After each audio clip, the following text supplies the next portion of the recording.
Welcome to Hurrdat Sports Live. And Marte gets into one, and that one is going to go. Wow, Acuna does not even move. Ketel Marte sends one out of here in Atlanta, and the Diamondbacks strike first. Deep to left center field. Scott's to the track. Scott's at a room, a two-run homer. Bobby Witt Jr. opens the game with a blast. 2-0 Royals. Walker gets into one, deep to left field, all the way back and gone! Walker connects a solo home run, the first run of the game, and the Astros lead 1-0. Big walk with the big stick. Center field, Cradle.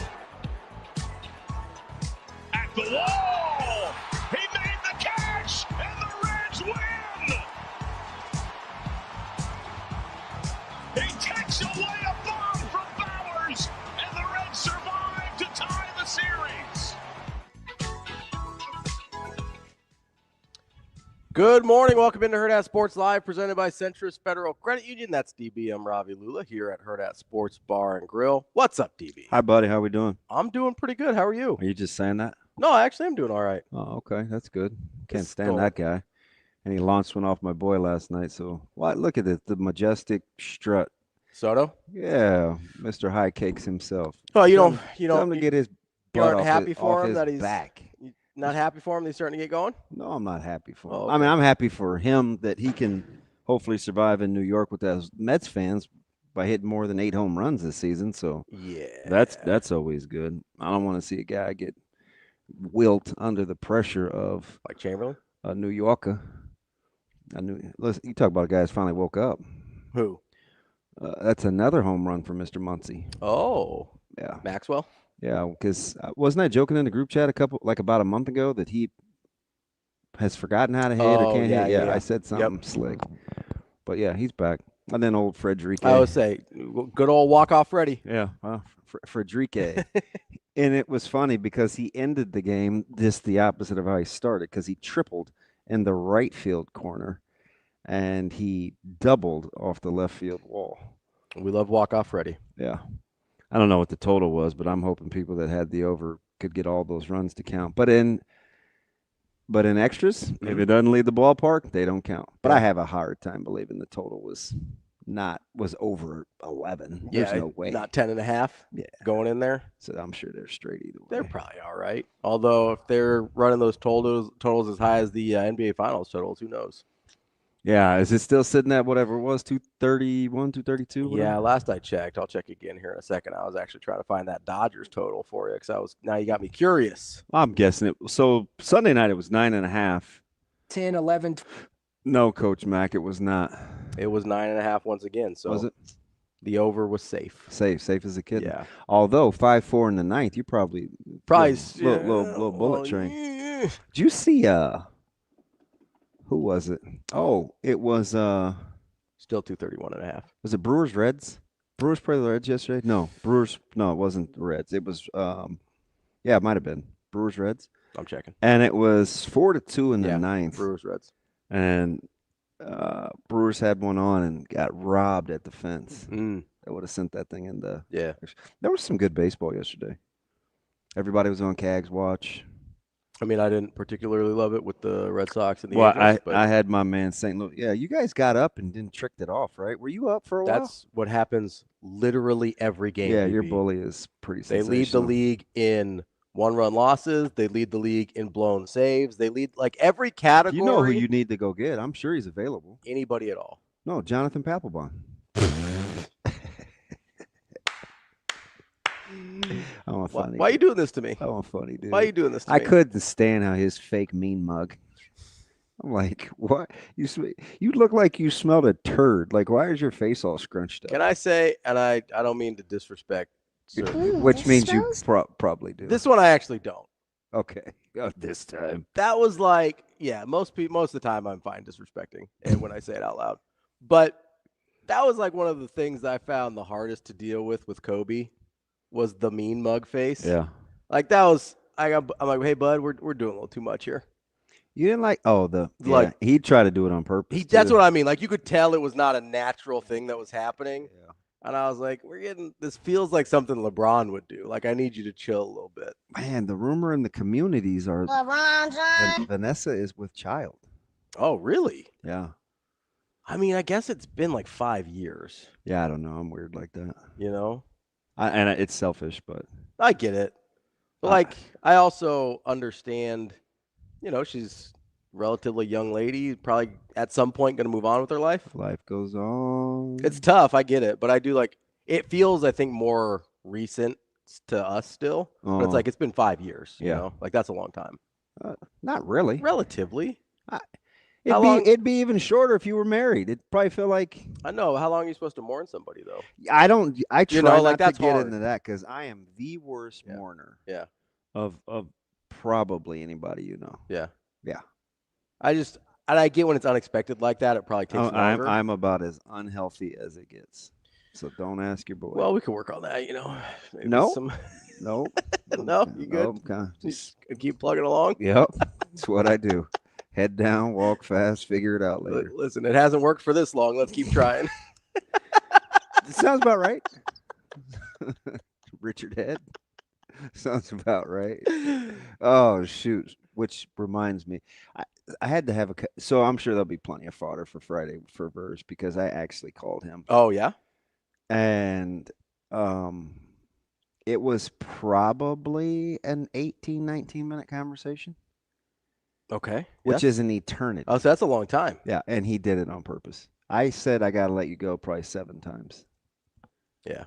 And he just kept And he just kept going.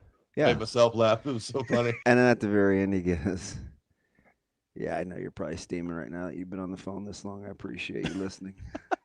So then you could tell it was intentional. I was so mad. And I told him, I said, hey, I'm going to let you go. I know I've seen this movie 14 times, but I'm in a really good part of The Fugitive. It's like 3:15 or 3:45 in the day. He's like, oh, yeah, great movie, no? I was like, yeah, it's fantastic. And then he went into like a couple of scenes, and it was another 4 minutes. He wanted to talk about the movie then? Yeah. And I didn't feel like pausing it because. Were they at the dam? No, he had already told him he didn't care. He had broken into the man with the one arm's apartment. Oh, okay. So he was like fingering all the photographs and about to call his fake friend who was at what do you call that thing he was at with the pharmaceutical company? The recognition night? Oh, like a gala? Yeah. Yeah, that's a good word. Yeah. That's a good word. But Shane, remember when I had Big Ten Media Days at that Chicago Hilton? Oh, yeah. That's the same one? I called it the Fugitive Hotel. Nice. Yeah. Do you know whose first year in the Big Ten it was that year? Nebraska. No. I don't know. It would have been one James Franklin. Oh, really? James Franklin rolled in there with about 34 people. Oh, he's rolling deep. I mean, entourage. Rolled it like Adele. And if I remember right, it wasn't the ideal place to have. No, the setup, it drove Chris crazy. Yeah. I mean, it was old and. You're like in the basement, right? No, that's a different one. Oh, but okay. yeah, but okay. that's been a thing. Yeah. That's where I figured out I think I could probably have her. Oh, really? Yeah. Yeah. Because he was like this impressionable. Just this young buck. Kyle. No, he was still cocky. Yeah. But he was a funny dude. Yeah. I mean, just crazy. He was just snarky and. I'm like, wow. I feel like that's awful young to be this principled and mean-spirited. I feel like that's been a staple of his personality for a while. It's funny, though. I think I asked him if he wanted to go get something to eat. That's like the ultimate. It actually I know. is. I'm not kidding. It actually is. Like, you extend the invite, it's like, hey, you're in. And I was like, you know me, it's if he says no, then I know. Yeah. Right? And you'll never ask again. No. There's just no guesswork. It's the way it's just the way I roll, man. I struggled at the movie theater last night, which I would say, how was the Lilo and Stitch experience? Emotional. Yeah. Yeah. I don't know, man. I think it's heavy for little kids. Okay. I think it's heavy for little kids. I do. I mean, there are a lot of like real life. Because do you know? You're probably not familiar. You're not a Lilo and Stitch. I know guy. the general story of the animated one. I don't know. Yeah, so she's she's tasked with taking care of her little sister because she's lost her parents. Yeah, and I felt like there was a lot of focus on that. Yeah, And then Stitch is bad. In the new one? Yeah, he's just bad in general. But I told you, Lilo is a badass little girl. Sometimes I want to wring her neck, but she was so stinking cute. I'm like, man, can you win an award? Because you probably should. Yeah. But it was fine for what it is. It was just heavy. It was mob deep in there though. Oh yeah? Yeah. On a Tuesday?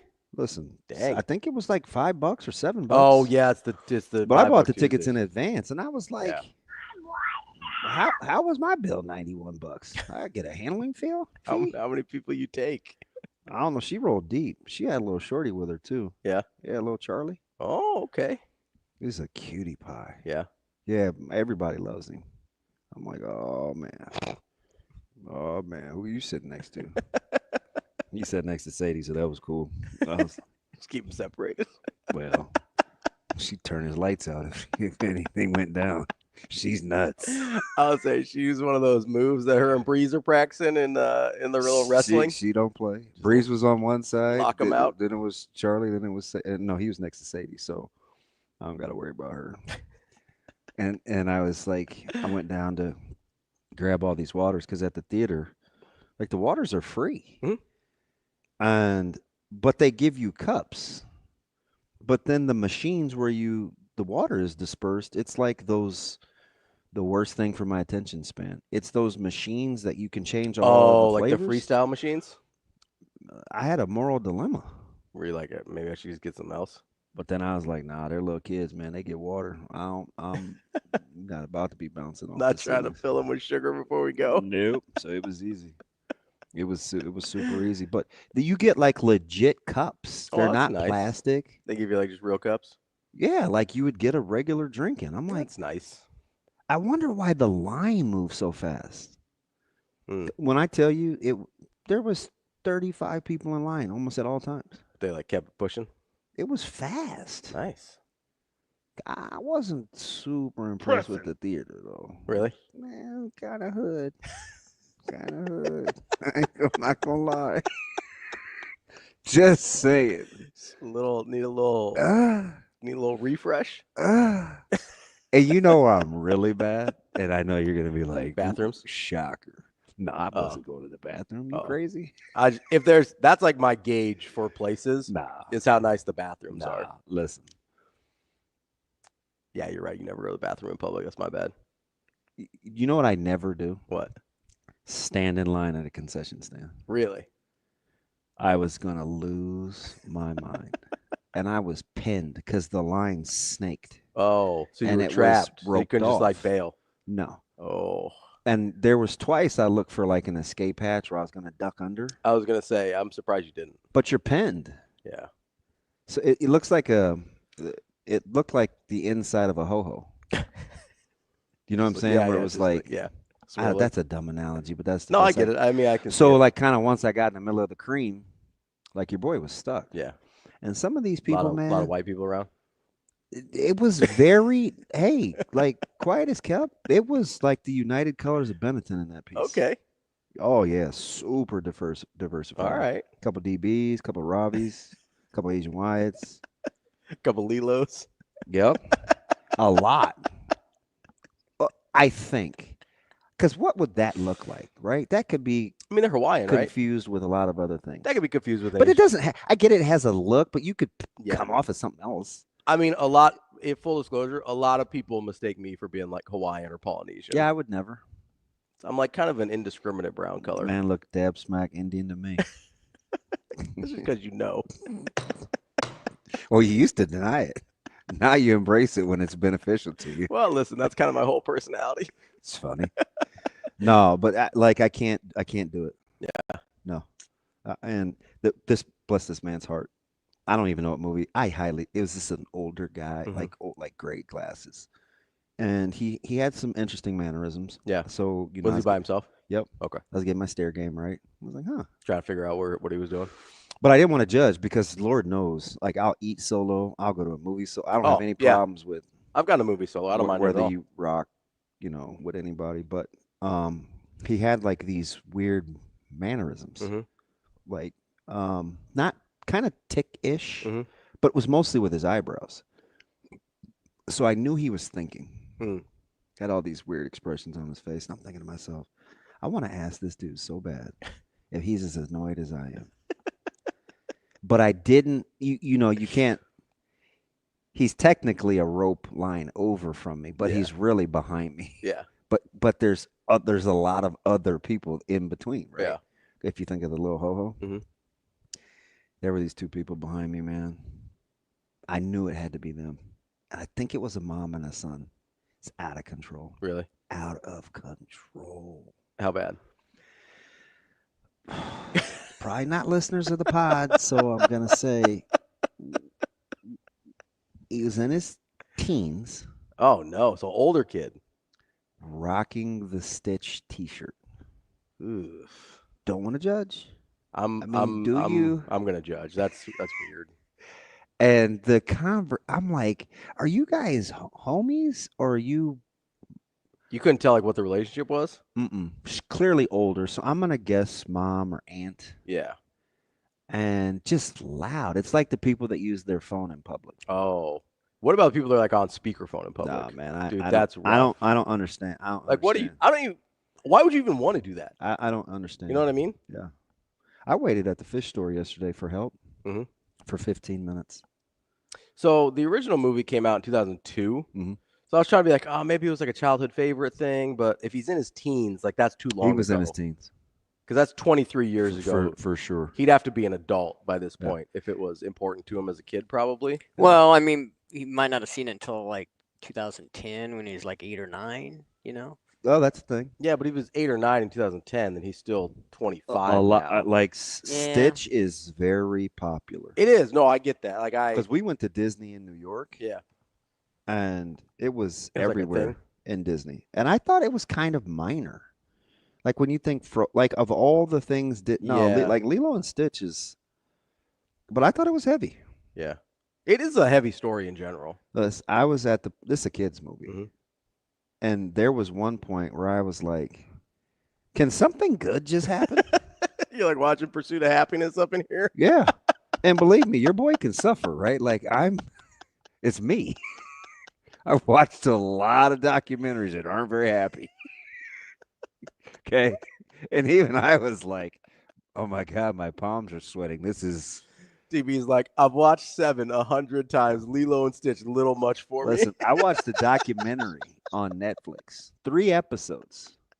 Which one?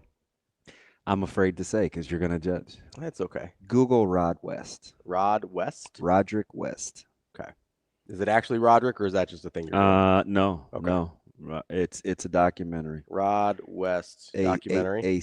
Weird. He's a serial killer. I'm stunned. That killed with his second wife.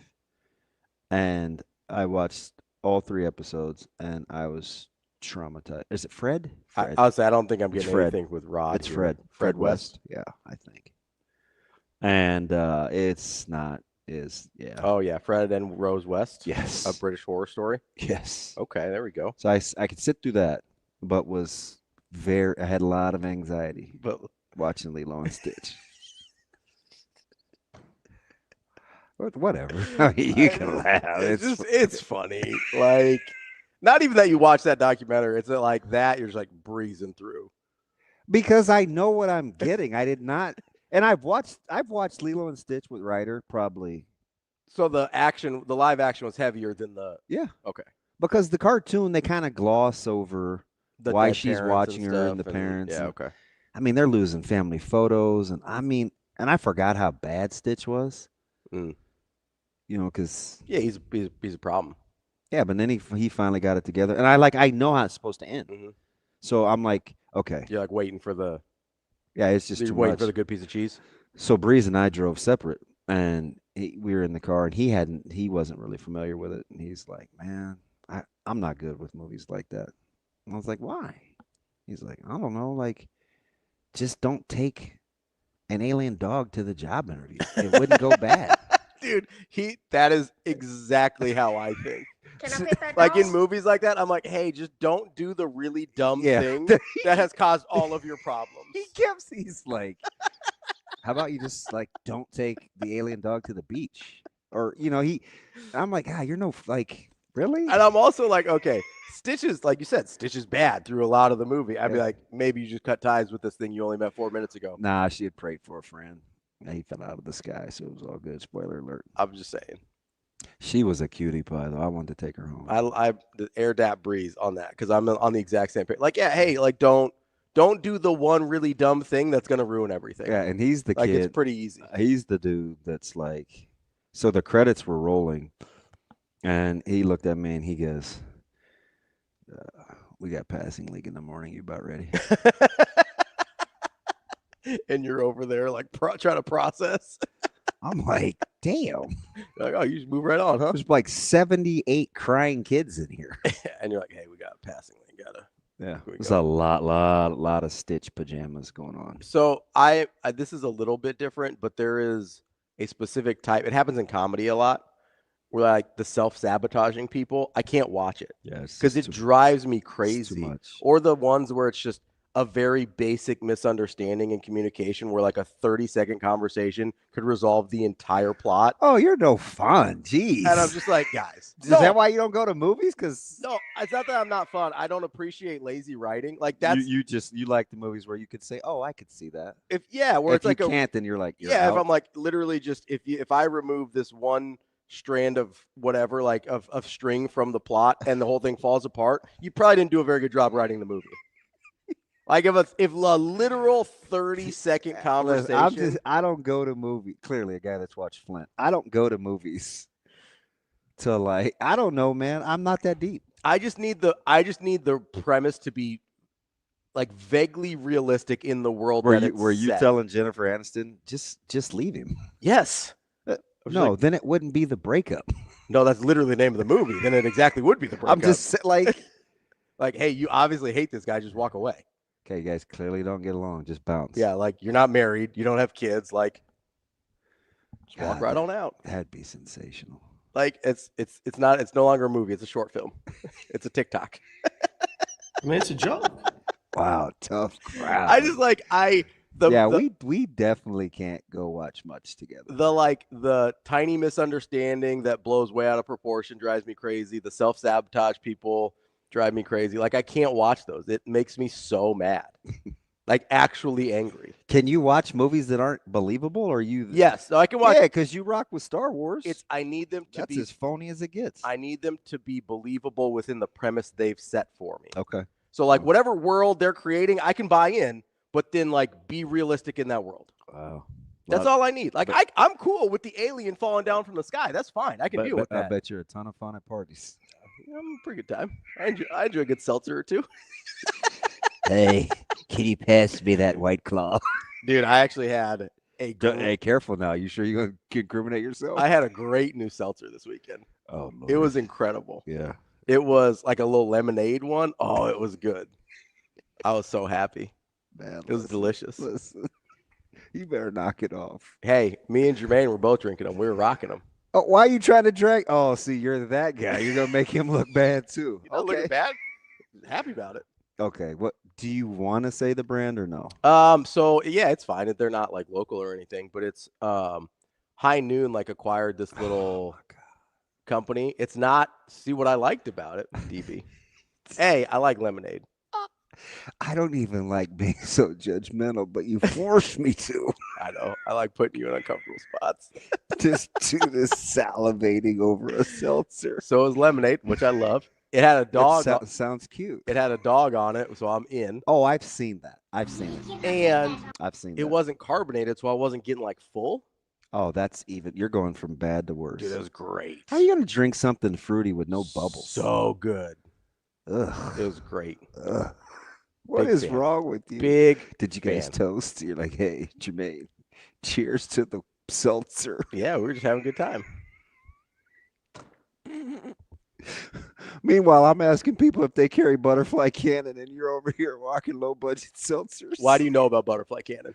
I don't know. I know a dude. Why do you know about Butterfly Cannon? Oh, okay. A dude brought one. Okay. He brought a bottle. All right, let's just. That is funny. You giddy over the seltzer. Dude, it was so good. Judgment free though, zone. It was good. Knock yourself out. I was happy about it. It was tasty. Did your wife have one? She wasn't there. Yeah. Yeah. She's not a big drinker anyway, right? She'll get after Wine? it sometimes, but What's her so she likes wine a lot. She'll do margaritas. She's big margaritas. another tequila diluter. She'll do a seltzer. She likes seltzers, but she doesn't drink a ton. Yeah.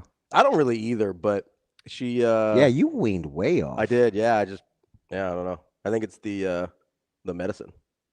Trizepatide? Yeah. Yeah. Or the semaglutide. I don't remember which one I'm on. Whatever one they give me. Is it semag or semaglutide? So I thought it was semaglutide, and then my doctor kept saying semaglutide, and so I was like, well, I guess it's semaglutide. Well, they would know. Yeah, I was like, you have the medical degree, and I just read stuff on the internet. Is it a he or she? That was a guy. Oh, okay. Yeah. I need a doctor. He's a good dude. Grew up going to church with him. Yeah. Was in the Army, I think. One of the armed forces. I've used it as an excuse too long. Yeah, he's a good dude. I like him. Interesting. My man was rocking the seltzer. I mean, it's not exactly what me and Jermaine both just hanging out. Again, you pulling him down into the. Not pulling him anywhere. I'm pulling him up. Like, hey, enjoy this delicious. Although I'm not surprised. Number one, his line of work, and he's extremely svelte. Yeah. So I imagine he is a calorie counter. Yeah. He looks like a calorie counter. He pays attention to what. Does he iron his t-shirts? I don't think so. I'm not going to judge because I do. I've never asked. Yeah, he looks like a t-shirt ironer. He's like, he cares about how he presents himself. Yeah, which I appreciate. Our man BC was there last night. Hey, he said I look crabby. He looked crabby. Wait, Christopherson? Oh, I don't know who that is. Yeah, he sat with us. Remember, he used to coach. He sat with us. Yeah. Okay. Yeah. Because I didn't have all the tickets. Oh. And the guy was gonna make me wait, but I clearly had the receipt. Mm-hmm. And he's being very particular. Gotta be a little extra with the. He was cool, so I wasn't gonna. You were gonna kill him for it. No, and Micah was driving me crazy because he can't walk in front. He is a. Like he's got to follow people. He's a dad. You go first.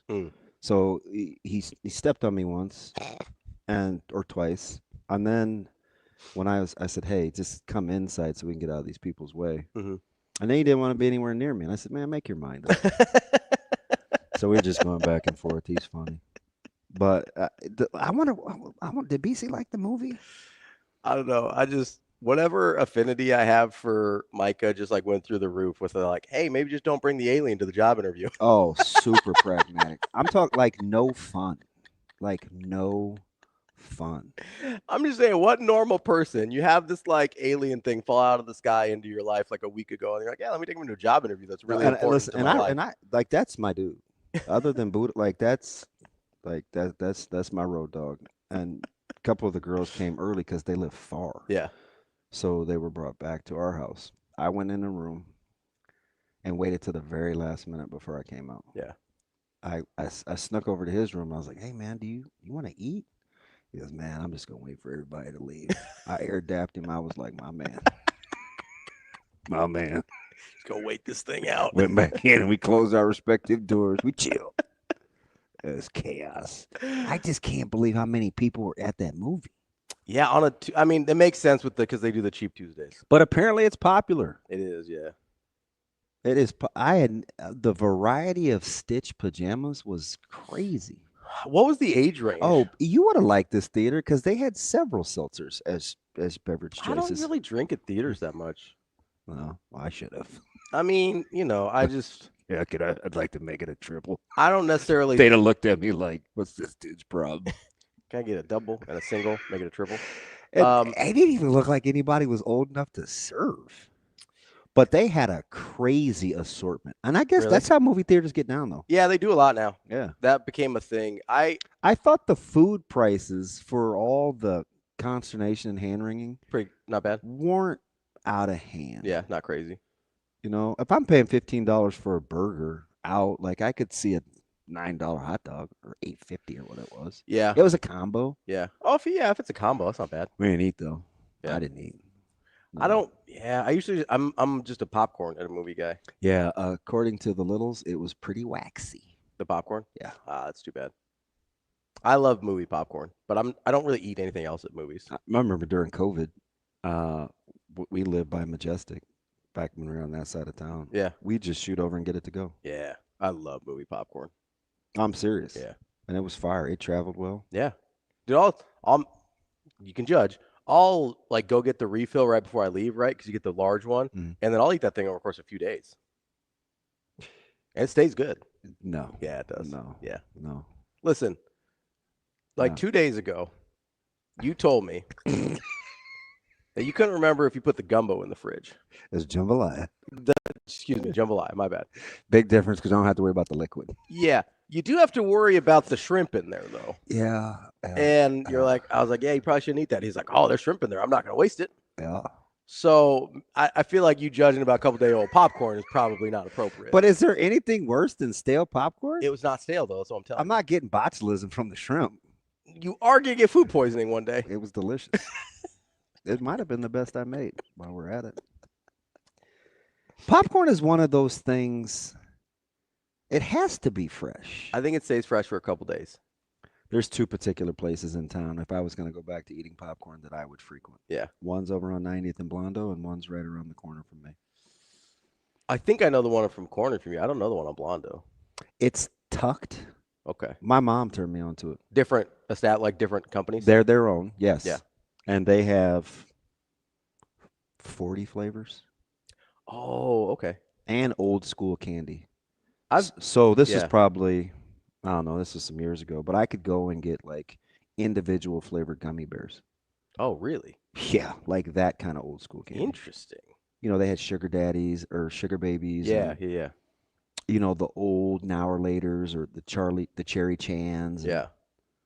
Which, by the way, I don't see how you can keep those in production. I mean, that's worse than Aunt Jemima. I have to look these up. I'm not familiar with those. Look up Cherry Chan, the candy. Cherry Chan candy. It's a little rough. It's a little rough. Yeah. I'm being sensitive. No, that's Is that not worse than Aunt Jemima? it's a lot worse than Aunt Jemima. Aunt Jemima's just an old lady. Like I don't know how Aunt Jemima and Uncle Ben get canceled before Cherry Chan over here. Don't be mean, old ladies. I'm just whew, Oh, you're wild. damn. Yeah. All right, you can set the lineup. Yeah, so we got Brian Christopherson coming I up gotta today get at BC for a second. at 8:00. He's got me curious. We got the other BC, Brian Christopherson, Husker 24/7. At 8:30, we got Andy Kendeigh from KETV. And then at 9:45, we're going to talk to Salim Valji from TSN, talk a little NHL Stanley Cup Finals starting off tonight. So we'll talk to him from, the worldwide leader in Canada. I got one more question. Oh, yeah. Have you seen Centers? I haven't yet. Okay. I was waiting for it to come out on streaming because Yeah. I really want to see it. But It'll be close. I'm curious to get your thoughts. I felt like because I heard there was a couple jump scares. And I felt like in the theater it was going to be too much for me because I don't like scary movies. I mean, it's a horror movie. I need like the lights on, the windows open. Adding your seltzer. Yeah. Lemonade with no bubbles. See, I might take a little seltzer for that one, take the edge off. But maybe me and Jermaine will watch it together. Hey, the next time you clap back at somebody like you're going to do about 50 times a week, they're going to be like, aren't you the dude that likes no bubble seltzer and hates scary movies? Isn't that the best part though? Because usually when I'm clapping back at somebody, I'm right. So it's like, so this dude. Oh, is that it? Yeah, 100%. So usually, listen, I'll miss a couple, but the percentage is pretty high. Regular. Oh man. But I'm like, I couldn't say it. I for sure would have got fired. I'm like Drew Brees on Sports Science. I'm just like, I might miss a couple, but I'm on target. All right. R.I.P. Yeah, so that just makes it worse for them, right? Because they're just getting shellacked by some dude drinking bubbleless seltzers over here. That's delicious too. Oh boy, it's tough for them. Yeah. No, I'm gonna go get Centers at some point though. Yeah, I'm telling you, it's just black people's dust till dawn. I don't know what everybody was up in arms about. Oh, you didn't think it was that good? It was fine. It was good, but it wasn't like then you got to go back and get the narrative. Like whatever, like it had strong. It didn't dominate your TikTok. No, it did. So I know, like that's why I'm surprised that Because it seemed like from all the narrative around Yeah, that it was fine. Yeah. It was fine. But it wasn't like I just didn't groundbreaking. get like all the pushback, even from it was crazy. Mm. It got very political. Yeah. Even amongst black people. So I do wonder, because I think Ryan Coogler kind of has a reputation. So Yeah. I wonder if they're reading into things a little bit extra. Because I don't know enough about him. That's you and Shane's world. So yeah, he does. So he did Black Panther. He did Fruitvale Station. Enough said. Did Creed. How do I not know that? I don't know. I like Wow, directors. Fruitvale Station. But that one's heavy. Tough. That's a heavy one. So I think because he's kind of got this history of being sort of activist, that they read into. Well, you didn't have to read into this one. Well, yeah, but they make sure that they. I get see it. Those points in Okay. it. I appreciate that. I feel Yeah. like I got a little smarter. Yeah, I try sometimes. I make you dumber a lot, so I got to help out every once in a while. I feel better, but how do I not know of him? I don't know. I don't. But I've told you. I feel like I don't pay pay the directors more than you do. I don't pay any attention at all. Because I'll go find movies from because I like the director. So like I think it's just a weak. Sounds a lot like you, doesn't it, my little nerd face friend? And I take it a little bit farther. I mean, I like the guy that does the music and. Oh, you feel like Hans Zimmer guy? Yeah, Hans You guys are Zimmer, having- Or John Williams. You guys are having a Danny fantastic- Elfman. Morning of reveal. This is great. I mean, no, the people that do Hey, the music are did important. you hear that score? Man, that score was fantastic. people that How's do the this- movie? I don't know, man, but that score was sensational. It matters, man. It does. Changes the whole. Get tone. out of here! Changes the whole tone of the film. I probably have like 600 scores. Don't say that out loud. Well, hasn't everybody scored like 600 times? How you do that? You only go on dates like once every 3 weeks.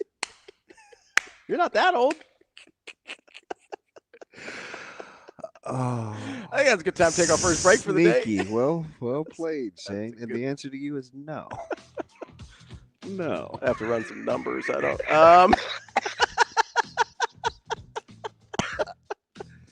Why do you have so many calluses? I don't know. That's Shane. That's DB. I'm Ravi. We'll be back in a minute here on Hurrdat Sports Live.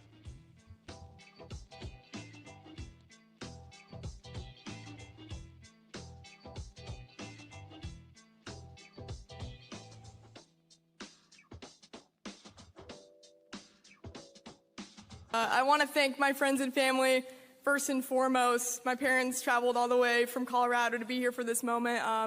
Truly wouldn't be in this room without them. My coworkers at Hurrdat Sports, I see your phones up, Content Eyes, I love it. But I'm the first woman nominated for this award, and I not only accept this for myself, but on the backs of every single woman that's come before me, that's advocated for women to be in locker rooms, to be on the same playing field as men.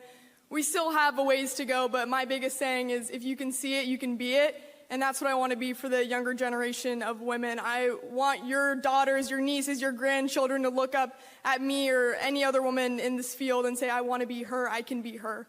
And that's my biggest message. So this award means so much. And it's not always easy being the only woman in press conferences and in rooms, but inspiring that next generation truly is what inspires me to do what I do. And again, thank you guys so much. And thank you to every man in this room that's also supported me. Everybody on that list of nominees has supported me along this way. We also couldn't do it without you. So hire women, invest in women, believe in women, because we're here to stay. Thank you.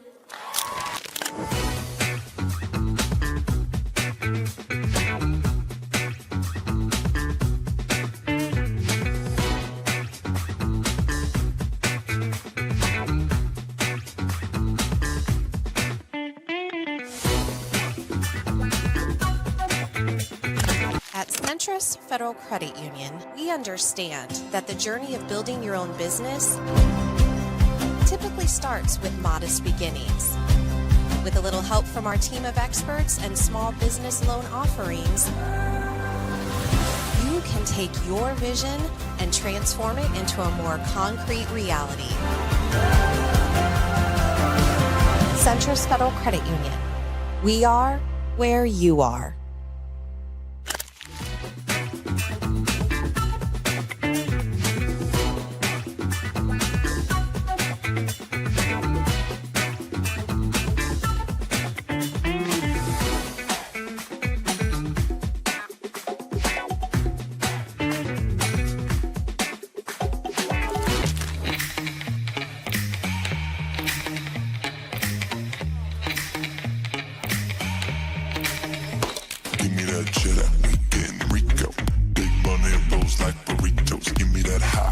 Snoop Pico, give me that.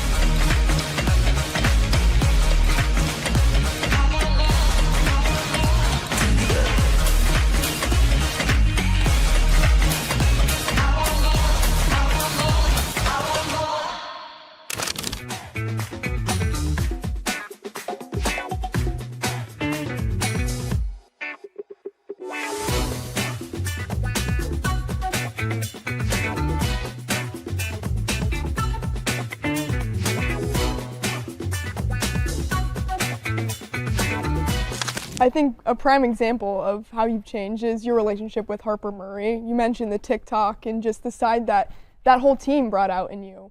What can you take away most from those girls, and especially your relationship with Harper?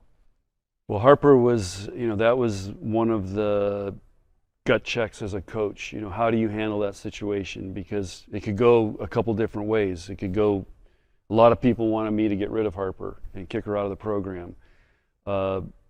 Not very many people said, hey, are you going to help her? I don't remember really anybody asking me that. But I knew in my gut that I talk about, and when I recruited her, that, I was going to be here for her and support her, and she's, because she's basically, has just her mom. And so that was the time to step up. And the more I learned about what was happening and got through the frustration part and the disappointment part, the more I understood as she started getting help. I knew that there's only one way to do this, and that was to go all in with her and hope it worked out.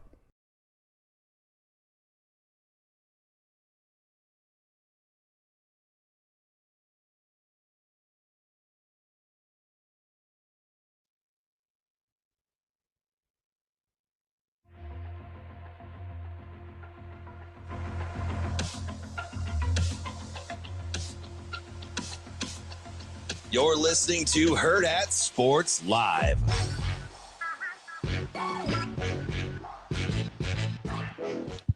Welcome back, Hurrdat Sports Live. That's DBM Ravi Lulla here at Hurrdat Sports Bar and Grill, reminding you, if you're out on the roads this morning, make sure you got that seatbelt fastened and make it click. It prevents injuries and saves lives, but only if worn properly. This message from the NDOT Highway Safety Office. DB, I've got a question about doing things properly. What's up?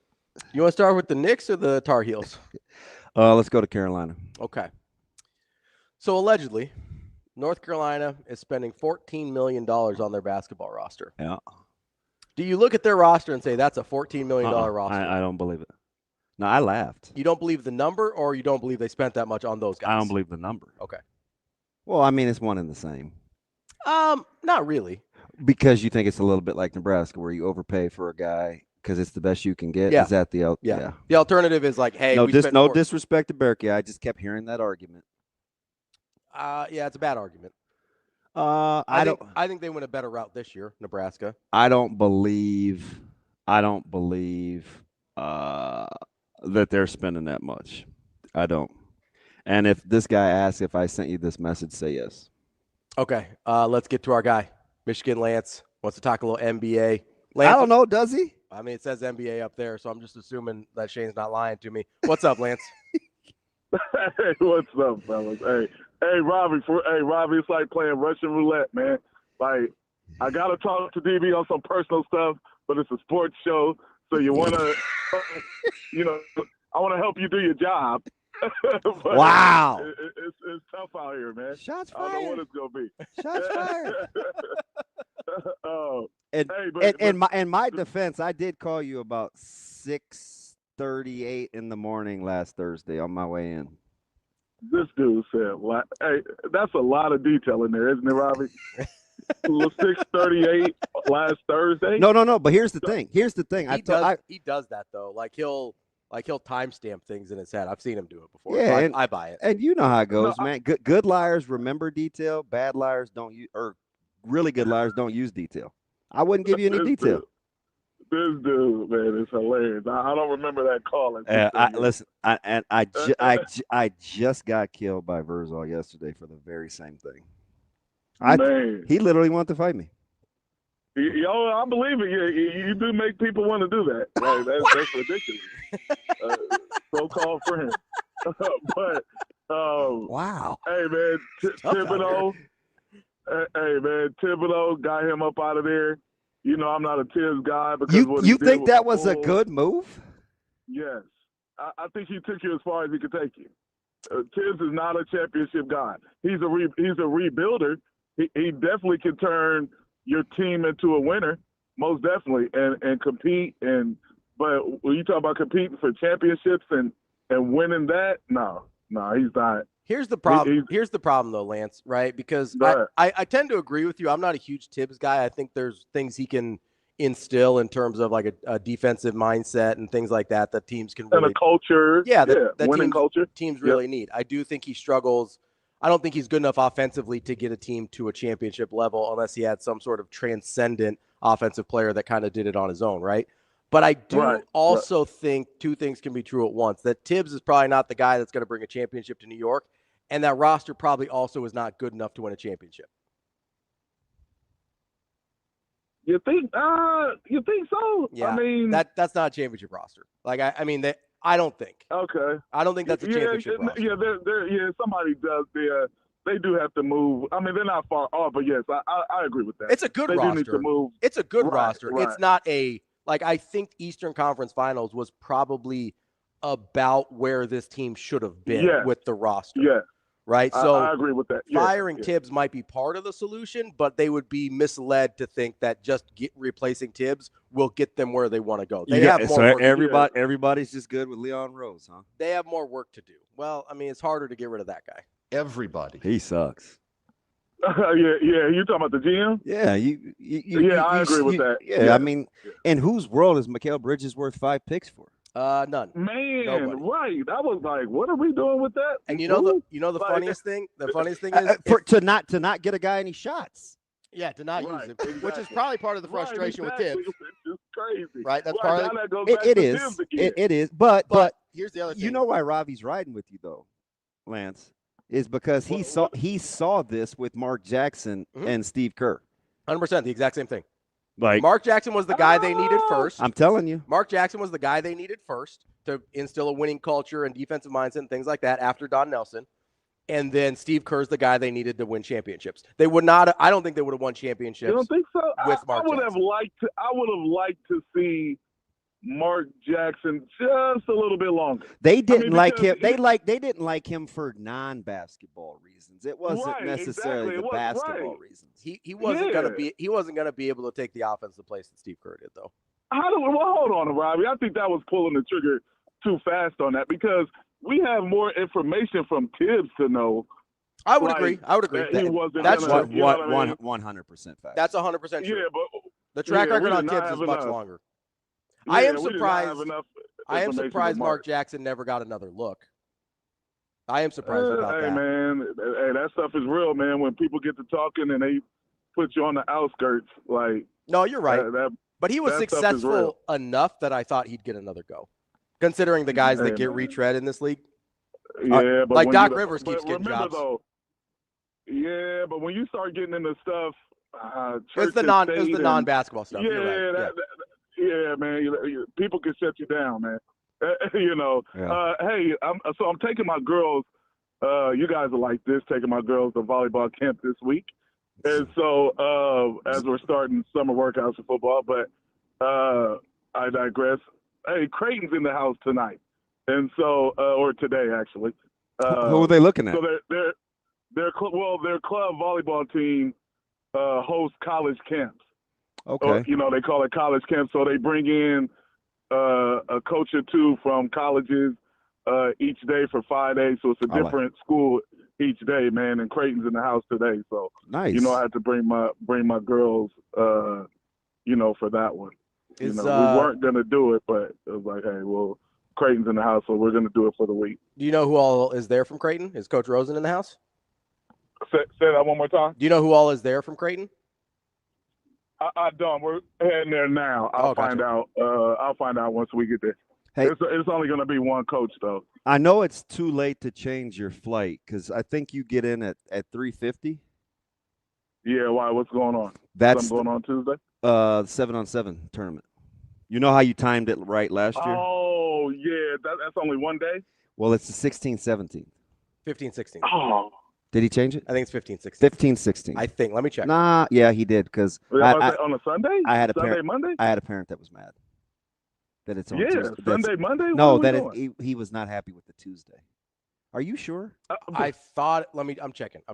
Well, you know, it was the Central guy that was mad, Lance. So it's okay. Oh, you're right. What that It got was to do with- 15-16. what Now does that have to do with me? It's 16-17. it was 15-16, but that's Father's Day, so they moved it. Yeah. 16. You're right. Yeah, My that bad. makes. I'm My about to say bad. that My makes bad. sense. Like Sunday.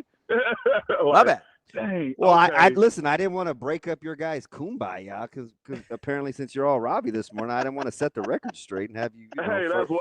Hey, look how the stars align. Ain't that crazy? I was gonna say, listen. I think we were due. You know, we every once in a while. Most definitely. Most definitely. Hey, man. I have a question. Yep. Who's your team to beat in college football? Ooh. Is it Texas? Penn State? I mean, I guess by default. I mean, this is what I love. We are actually at a time. It's wide open. Yes, parity. Man, this thing you don't know. Like who's Ohio State's quarterback? They don't know. I know. was gonna say, they don't know. Exactly. Like that position is very important.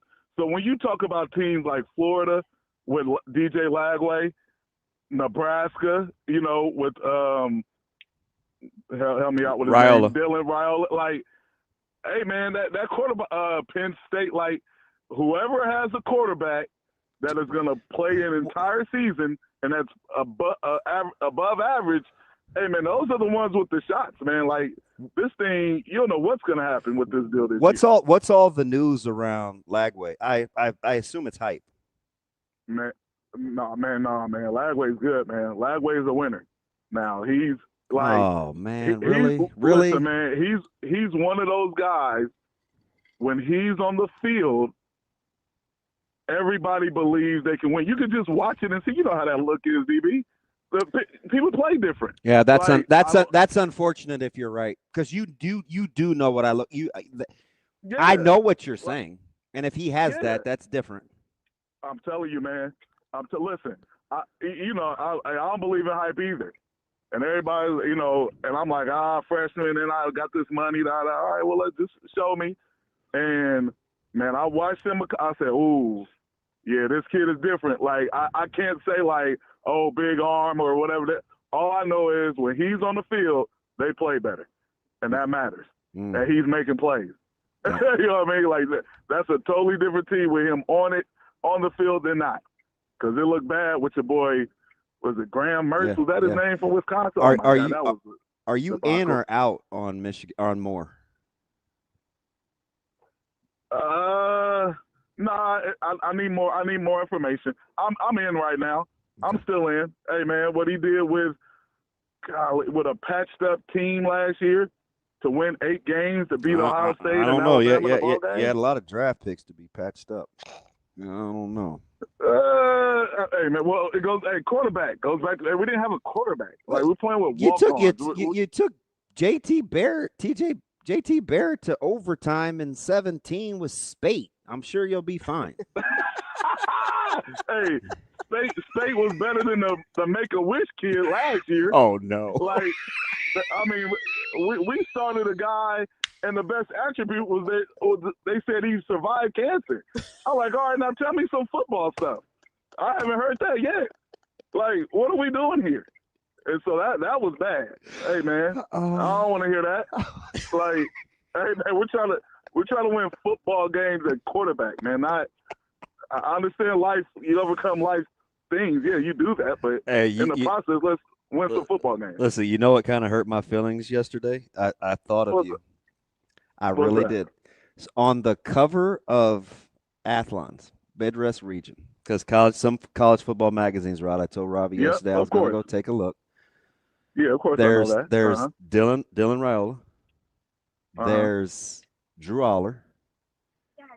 There's I think it's Altmaier. Who's the lone defensive guy? And why would it bug me? Excuse me, the lone defensive guy on the Midwest? Yep. And is he I'm from- he can't be from I'm Michigan. asking you, so that's a huge clue.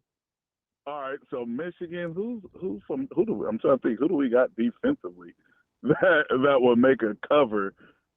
We had a lot of draft picks from the defense. I was not thinking about Michigan Listen, guy. Ernest Hausmann.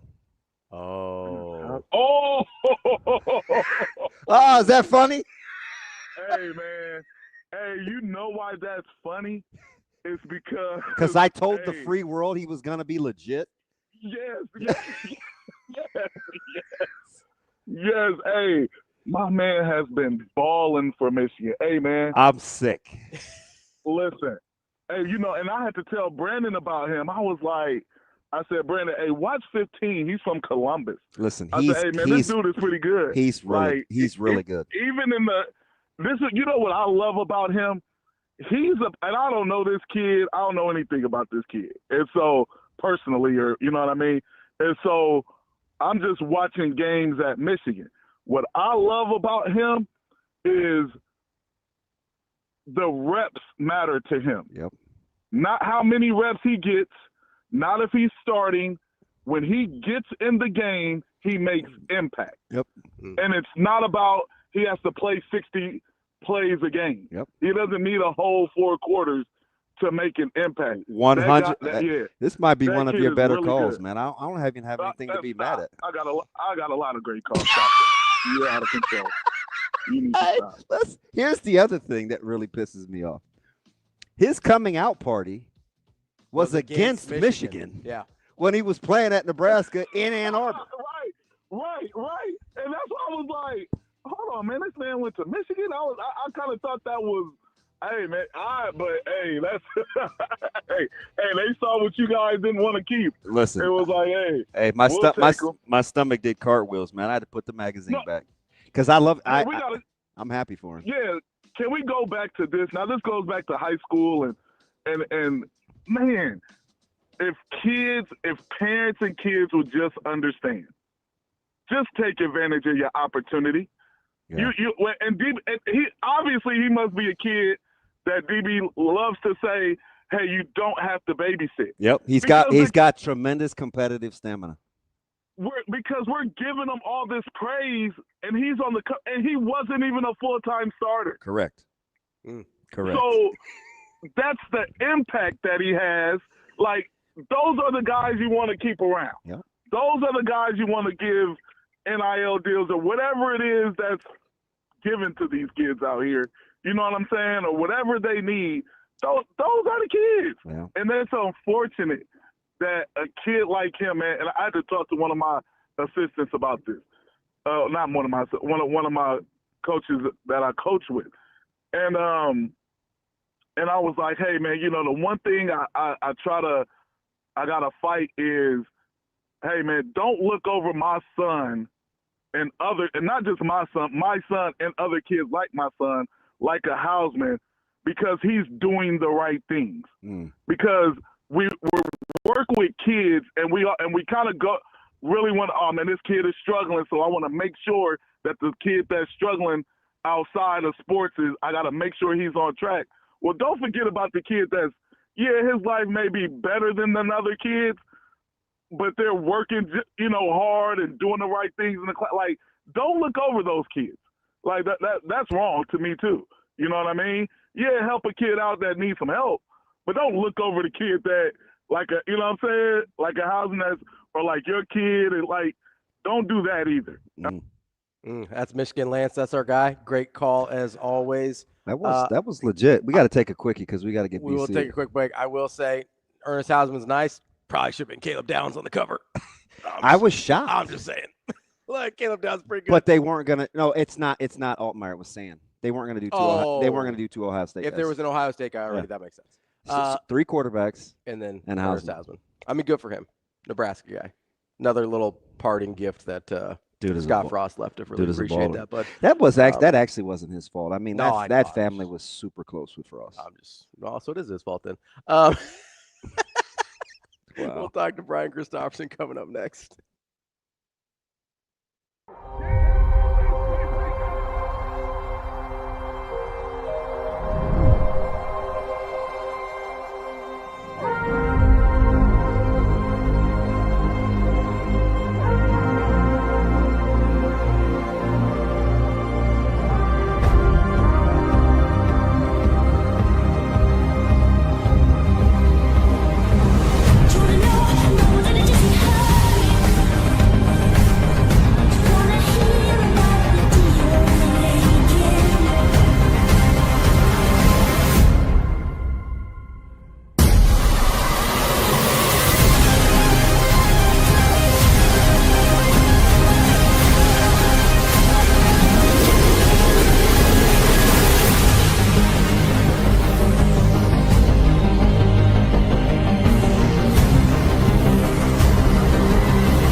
You're listening to Hurrdat Sports Live.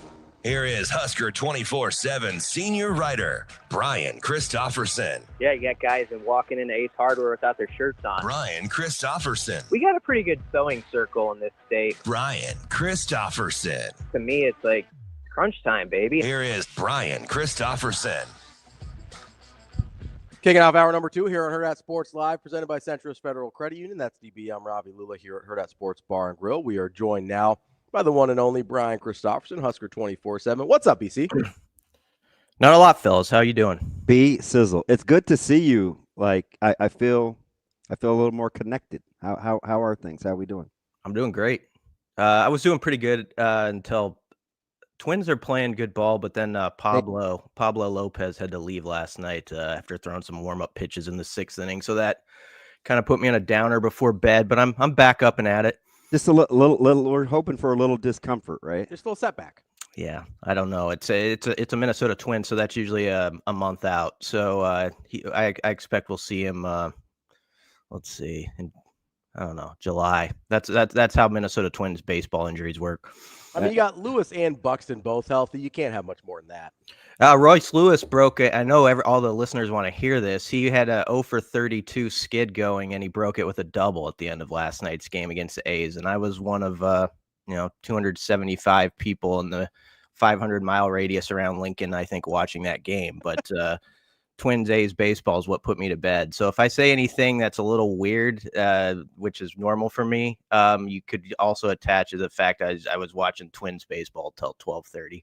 Hey, you know what's funny is I don't know. You watch a lot of Major League Baseball. Are you in or out on the hype of James Wood with the Nationals? Because I think he's like the poster child for like the next big thing, not named Dat Caglione, but similar, huge lefties. Like I think Wood's like 6'7", but are you happy for the Nats that they have something other than a guy on the bump with a raggedy arm? Sure, but you know what's funny with me? I know the Twins inside and out, but I'm not in a fantasy league or anything like that, and so I do a pretty good job of just like disconnecting from what some other rosters have. So sometimes there'll be like a phenom like that's rising up, and I'm just vaguely aware that he's out there. Like obviously, I know about Jack with the Royals, but I don't know a lot about what the Nats are doing, but I guess they're due for good things. Although, you know what? They got their World Series that a few years ago, 6 years ago, whatever it was. That should be enough for them for a while. BC, I was just pouting a little bit yesterday. I didn't have the wherewithal to pick up the phone and call him. The bandwidth was already used on one phone call yesterday, but I was telling Ravi Athlon's regional magazine came out because I was perusing at the grocery store yesterday, and lo and behold, we've got Julian Sand, Dylan Raiola, Drew Aller, and Ernest Hausmann. The cover. The one defensive guy happens to be a guy that I am a huge fan of playing for another school. We're happy, right? We like young people from the state, but man, I'm hoping Nebraska's linebacking core is really good this year. No, I got you. I'm not surprised about Hausmann. Isn't that crazy? I mean, good for him. Yeah. Good for him. He found a spot and he's excelling. The funny thing about him is that I remember near the end of his season at Nebraska when he was starting to break out. It was his last press conference he did, and I asked a question about like him returning next year and being one of the leaders in the room. And I remember he gave kind of a general answer, and I was like, that was interesting. And then a few weeks later, he wasn't in the program anymore. So I wish him all the success, though. And it doesn't surprise me because he was showing the signs as a really young player that he had just the instincts to rack up tackles and be that kind of guy in the second level. But I do think Nebraska's linebacker core is going to be all right, but they got a lot to prove. BC, does it kind of surprise you that they went with Hausmann as the defensive player, though? Because, I mean, there's pretty good defensive players in the league. Yeah, I guess so. That's a big thing for him. I don't know. Was that just as a non-full-time starter? Regional cover where they knew they could like pick a few Nebraska, like kind of hurt Nebraskans' heart walking by that ID or whatever. Maybe that's what it was. That's not funny, BC. I can't believe I laughed at that. But yeah, there's a lot of probably other guys you could have put up there, but especially like if you're getting that. That's one of those things. If I got on a magazine cover like that, you'd have that like tucked away when you're 70 years old still. So that's cool. In the old archives. BC, let me ask you something. We're kind of not hinting. We've been trying to break down all these moves and again the middle of the pack in the Big Ten and who's going to be what. Let me start closer to the top. Who do you believe in more for this year, USC or Michigan? USC. I mean, I give Michigan credit for actually maximizing. Would they end up 8-5 last year when they actually got the bowl win? Yeah, that I thought that was going to be a 5-win team for like in October, and so I actually thought from a win perspective they got as much out of it as I could have assumed. So I kind of give Sharon more credit in that respect, but I'm the jury's still out for me on him and just how that operation is going to move forward. It feels like they've just had a lot of distractions, and I know they did well a few years ago when they had all that talent about us against the world, and they kind of beat back on everything that was out there and every headline that came out against them. But I just wonder if there's a point where that wear and tear is tough to keep on keeping on, so to speak. So I don't know. I think USC they're always going to be as talented as anybody. Last year with the opportunity to, their initial glance at the Big Ten and, okay, this is what it is. This is how the styles are over here and over there in the league. I think that could be beneficial.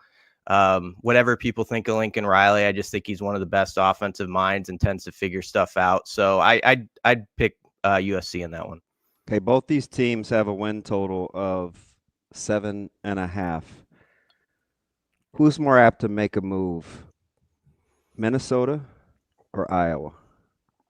I'd say Iowa.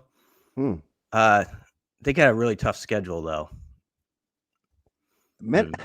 Minnesota's interesting only because of how their home games fall, right? But I was shocked to see that they both have the same win total right there with Illinois. But I know how you feel about Illinois, so I didn't ask. Mm-hmm. But I do. Don't you think the Minnesota at 7.5 with Iowa is interesting for Minnesota? Yeah, it is. Minnesota is Iowa's the answer most people would give off the cuff, just because they're like, you just sort of expect Iowa somehow, some way, the way it's been recently, can find a way to 8 or 9 wins. I'm not as sure of that with Minnesota, even though they've kind of been around that region the last few years. That's a good question the more I think about it, because I was thinking like 2 weeks ago about Iowa's schedule, and they hit, for whatever reason, I know Husker fans would agree with this, it feels like they've, generally speaking, gotten the better end of scheduling for most of a decade. There's been a couple of years where it hasn't been that way, but you're always like, man, how'd they get that draw?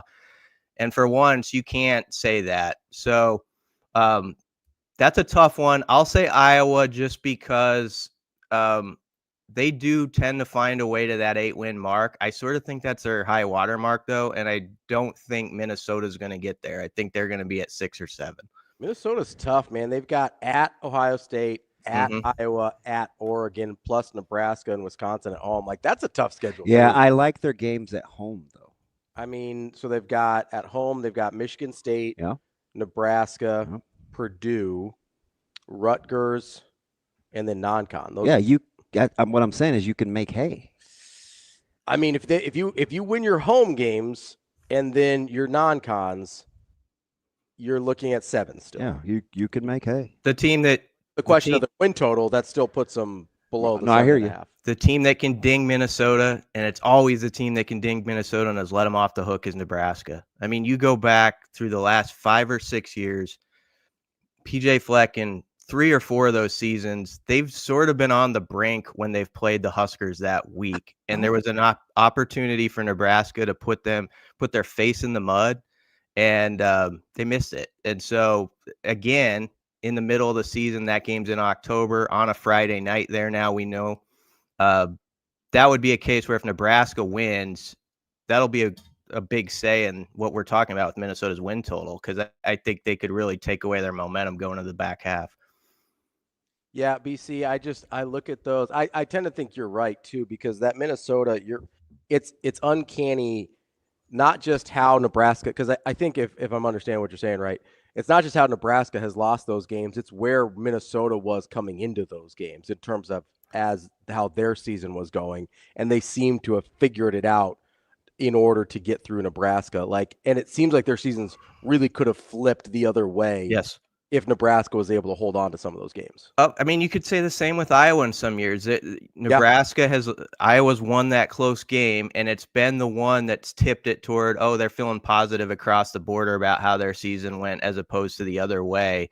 And that was the biggest, as painful, I think, as anything for Nebraska fans. It wasn't just that their own program wasn't quite getting that win they needed to put some steam behind them. It was that you were also elevating your peers in the region along the way by dropping those kind of games. And so there was a kind of a double whammy to it. Go ahead. I would say you said something interesting there, BC, because, we talk a lot about, and DB and I have talked a lot about how Nebraska has to kind of pass some of these other teams, the Iowas, the Minnesotas that are sort of in this pack ahead of them. But it's interesting you said that Nebraska has sort of helped elevate them. It's not just Nebraska's absence has allowed them. It does seem like Nebraska has actively helped elevate some of these programs by the way those games have gone. And I guess I've never really thought about it in those terms. So this is weird, but along those lines, that's exactly how I feel about Iowa's program. Because for all the success Iowa's had outside of Nebraska, and it's a lot. Yeah. Just imagine if Nebraska finds ways to not lose those games. Can you imagine the sentiment around Iowa City, given all the other things that they have going well, if Nebraska just finds a way to capitalize on putting the nail in the coffin? On countless opportunities they've had to beat. They would feel much differently about that program. But because they're beating Nebraska in addition to, it's like, if they're winning 7-8 a year, but they lose 7 out of 10 in Nebraska, we're having a different conversation. It's a way different conversation. I've got one for you guys, and it might be something stupid to say out loud. Do you think it could be sneaky good for Nebraska in 25 that they lost that Iowa? I'm going to go to a quote Rule said about after they lost to Iowa, and there was that tough period sort of a couple weeks where guys are entering the portal, you're losing some assistant coaches, all that stuff. And he spoke about how the team really came together. And I think he even used the phrase turning point as they headed to the Pinstripe Bowl, like how connected they were. Obviously, they got the win there. I was thinking about this recently, how had they beat Wisconsin 44-25, and had they won that Iowa game and then won the bowl game, the sort of extra juice that would be in the air right now that is maybe missing a little bit going into this year. And in some way, I wonder if it's okay that Nebraska went through that obstacle of December, losing that game, having to come together through it, and maybe there is a little less juice because of it, and that's okay on the outside. I don't know. I was just wondering if it's something that could be useful for them going forward. Obviously, you never want to lose a game. You guys know I feel that way, but I wonder if in the big picture it could work for this team. There is a part of me that wonders, right? Because that sort of lines up with the Holgorsen taking over as OC, right? Where you have the USC was the first one, right? Then they have the bye week. They go Wisconsin, Iowa bowl game. And my thought goes, okay, you understand USC coming out of the gate. You don't really have it together yet. It's a 1 week deal. And then you go to Wisconsin. If they had gone Wisconsin the way they did, and then let's say they put up 28 points against Iowa, which is a big number against Iowa, right? And then the bowl game goes the way it does. It does make me wonder that, like, sometimes you don't necessarily want the magic fix or the thing that appears to be the magic fix. Yeah. Then you don't, like, you're not really prepared to be like, oh, we've got Dana Holgorsen now, everything's going to be fine. It's like, nope, you still have to fight through it. Like, there's part of me that wonders if that's really valuable this year. Like you were kind of saying, be like, hey, yes, Dana Holgorsen helps a lot. We still have to fight through it. Yeah. Well. Yeah, don't get me wrong. You want to beat Iowa. They would have rather won that game, and everybody around here would have rather that happen. I'm just when I heard Rule talk about that December and how that team connected leading into New York, and they faced that adversity, and you know, I don't know. You always look at things like that. Can there be something in there that this group going forward uses toward a positive? So we'll see. But yeah, Iowa's definitely a team that, if you look at their track record, they've had good seasons, and and Nebraska, because of losing most of those games to them, has always let the Hawkeyes sort of like, oh yeah, they feel pretty good going to a bowl game. It was a really solid year in Iowa City, where if Nebraska had finished the deal in the last minute or two, that's how thin the line is between narratives flipping for one side and the other side. I mean, we talk about this, obviously, BC, you talk about, well, obviously you always want to win the game, right? And this is a much larger scale, but I think back to what DB's told me about, like, that 93 team that loses to Florida State, right? And how that directly impacted them winning it in 94. Like, obviously you'd prefer to win the national championship in 93, but you maybe don't get the same thing down the line without the loss. So I think it's obviously a much grander scale, talking about national championship won or loss versus just a 7th win of the season. But I don't think it's crazy to say, hey, like, this can actually be beneficial, even if we wouldn't have chosen that path. Yeah. I mean, we'll see what sort of stuff galvanizes this group, but I do think they felt like something really good happened in December going to New York. And, for whatever the reasons that connected those dots, you hope that you just keep building on that month by month as you get into this season now. BC, when you're taking a look at, obviously with Archie on campus, and kind of knew that was coming, finally got him there. We're starting summer workouts. And I asked this to Sam, so I want to say it a different way, because I don't think special teams is necessarily flying under the radar. But do you think we grasp the magnitude of what could happen if it's at least functional? I think we have an idea, but we might be underestimating how massive it could be, like how much it's actually worth in wins and losses, and like a 7-yard return, or making 90% of field goals inside of 40 yards, or like never having to worry about getting a punt off. And one of the themes huge. Oh, absolutely. And one of the biggest things, and this is what Eckler's Tennessee teams were so good at, and this is why, when he was like, I'm going to go get my punter, I'm going to find a guy. You kind of got to trust him on this, because he did the same thing at Tennessee. And to me, one of the most impressive stats he had was they led the country for like the last couple of years in pinning people inside like the 10 or the 20-yard line. And then what they would do is they'd take advantage. Like, there's a sequence in a critical game that Tennessee won a couple years ago where his unit pins somebody at the 2-yard line, defense gets the 3 and out, and then they return the punt for a touchdown. And that's what won the game. And I think that combination of, if you can find a unit too that's really excels at winning that field position battle, and then you have an opportunistic defense that's really strong in those instances about, like, let's say the opponent starts on their own 5-yard line. Don't just stop them after they get 3 first downs and flip the field. Have that defensive possession from John Butler's group where you put the hammer down and you get the ball back on the other team's 35-yard line, and then you punch it in. Like, those are the moments, like some of these teams in the Big Ten, when we talk about like Iowa and stuff, have used to get over the hump in some of these close games, and Nebraska hasn't quite done as efficient as you would like. And if they could do something like that and have that cocktail, in 25, it's worth like 2 wins. I mean, that sort of stuff right there. And then you could add on, like, if they have the guy who can hit the 42-yarder and you expect it to go in. I mean, that's everything anymore. BC, so for a lot of pressure on the offense to be better, right? The hope and faith is in Raiola. The intrigue is in, can the defense ramp up, right? What's a new post Tony White defense look like with all these new pieces? Then there's the special teams. When I asked you to rank them in February, you put the offense first. Is the offense still first for you in terms of steps that need to be taken to get the wins Nebraska wants? Was the question you asked in February is about all 3 units? Yeah.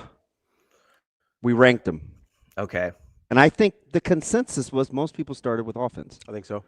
Yeah. I think it centered around Raiola. Has your sentiment or rationale changed along those lines? And the question was about improvement, right? Yeah, I got you. It's a close question. Don't get me wrong. I'm fine with sticking with offense, and I'll just to make my argument. I just think, and I don't want to go too crazy with stats, but they've been sort of in a yards per play category, like around 100th, like 95th to 105th, something like that.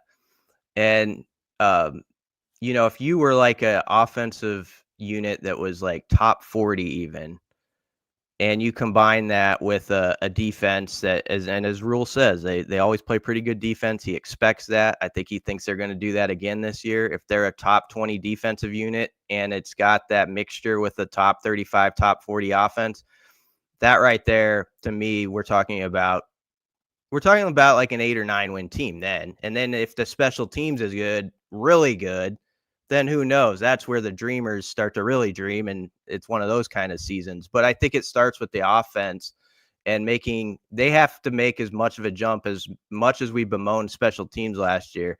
Statistically speaking, the offense still has a lot of rungs on the ladder to climb from last season's numbers to be an elite football team. And so I'll go with them still. Yeah, I do. We've talked a lot about just getting functional in special teams. Like, hey, just don't be terrible. Don't be. But there's a part of me that wonders. You brought up Eckler. You brought up his history with Tennessee. You brought up how good they've been in certain areas of special teams. And I don't know if I'm, just too busy sipping Kool-Aid over here with my, record predictions of what I think they can be this year and whatever. But I do sometimes wonder, like, what if they're actually good at special teams? Like, not just not a disaster, not just functional, not just getting you back to zero. What if they're actually good at special teams? Yeah, and the other part of that where you could make an argument, dangerous. Right. Yeah. They'd actually be dangerous, in my opinion. And to go with that, guys, if you were to say, well, special teams is number 1 on my list, if they were really good and you have a bunch of guys who aren't necessarily starters contributing and making plays with that unit, where they just, like, on Monday after a game, they come into the offices and they did something special out there on the field in a special teams capacity, that builds up the whole locker room and just the chemistry as you go through the season when you've got more guys who feel like they have a say in it. So from like a whole team perspective, that would be an argument where you could say special teams is top 2 because it could include more guys into the difference of between winning and losing. And then you've really got something in your locker room when you've got that feeling. And a lot of guys feel like, hey, I can help us settle the score on Saturday. I can be that guy. And so that'd be a big deal. Yeah, I do. Like, I pick offense first too, but I feel like we haven't really allowed ourselves to wonder what it might look like if it's better than just not disastrous on special teams. Like, we haven't really had that conversation yet, I don't think. Yeah. I mean, we've got to learn a lot about the new punter too. It's going to be a tough assignment coming right in, if he's the guy right off the bat, and as you'd kind of expect he would be. There's a definite reason he picked him. I know that Mike Eckler, going back to his time at Tennessee and probably before that, has a really tight relationship with the Pro Kick Australia guys. So I think he has a really good read on who's what, in that operation and coming up there. So, but it does take time sometimes to figure it out. And obviously he's going to have some pressure on him as a young guy. That's not an easy role to step into given what's happened here the last few years. That's our guy, Brian Christopherson, Husker 24/7. BC, appreciate the time as always. Yeah, thanks, guys. Thanks, B. Good stuff there from Brian Christopherson. It's funny that we brought up, or that he kind of brought up, and you brought up special teams and Eckler, because I saw a quote from Andy Staples yesterday, basically saying that he thought Eckler was the single biggest addition to Nebraska over the offseason. And I think that's kind of what I was getting at. right? Look, Like, you don't have to really convince me, even though I love Raiola as much as I do with Holgerson, because they've been historically bad on special teams. We'll get more into that coming up next here on Hurrdat Sports Live. I want to thank my friends and family. First and foremost, my parents traveled all the way from Colorado to be here for this moment. Truly wouldn't be in this room without them. My coworkers at Hurrdat Sports, I see your phones up, Content Eyes, I love it. But I'm the first woman nominated for this award, and I not only accept this for myself, but on the backs of every single woman that's come before me, that's advocated for women to be in locker rooms, to be on the same playing field as men. We still have a ways to go, but my biggest saying is if you can see it, you can be it. And that's what I want to be for the younger generation of women. I want your daughters, your nieces, your grandchildren to look up at me or any other woman in this field and say, I want to be her, I can be her. And that's my biggest message. So this award means so much, and it's not always easy being the only woman in press conferences and in rooms, but inspiring that next generation truly is what inspires me to do what I do. And again, thank you guys so much. And thank you to every man in this room that's also supported me. Everybody on that list of nominees has supported me along this way. We also couldn't do it without you. So hire women, invest in women, believe in women, because we're here to stay. Thank you.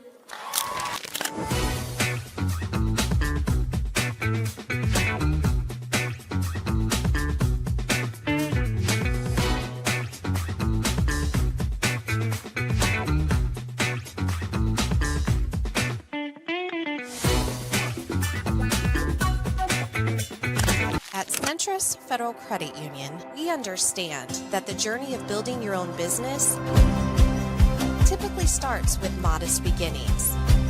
With a little help from our team of experts and small business loan offerings, you can take your vision and transform it into a more concrete reality. Centris Federal Credit Union. We are where you are.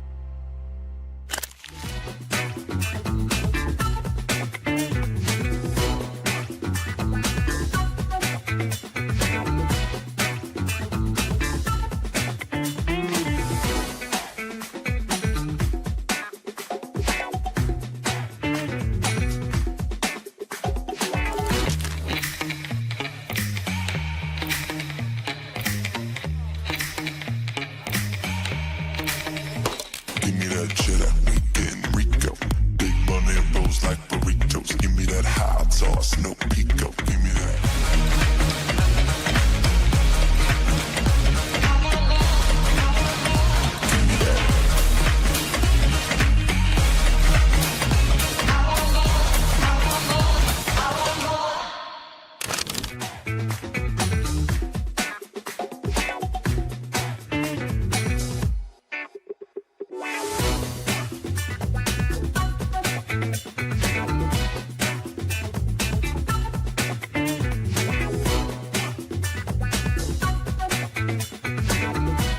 I think a prime example of how you've changed is your relationship with Harper Murray. You mentioned the TikTok and just the side that that whole team brought out in you. What can you take away most from those girls, and especially your relationship with Harper? Well, Harper was, that was one of the gut checks as a coach. How do you handle that situation? Because it could go a couple different ways. It could go, a lot of people wanted me to get rid of Harper and kick her out of the program. Not very many people said, hey, are you going to help her? I don't remember really anybody asking me that. But I knew in my gut that I talk about when I recruited her that, I was going to be here for her and support her. And she's, because she's basically, has just her mom. And so that was the time to step up. And the more I learned about what was happening and got through the frustration part and the disappointment part, the more I understood as she started getting help. I knew that there's only one way to do this, and that was to go all in with her and hope it worked out.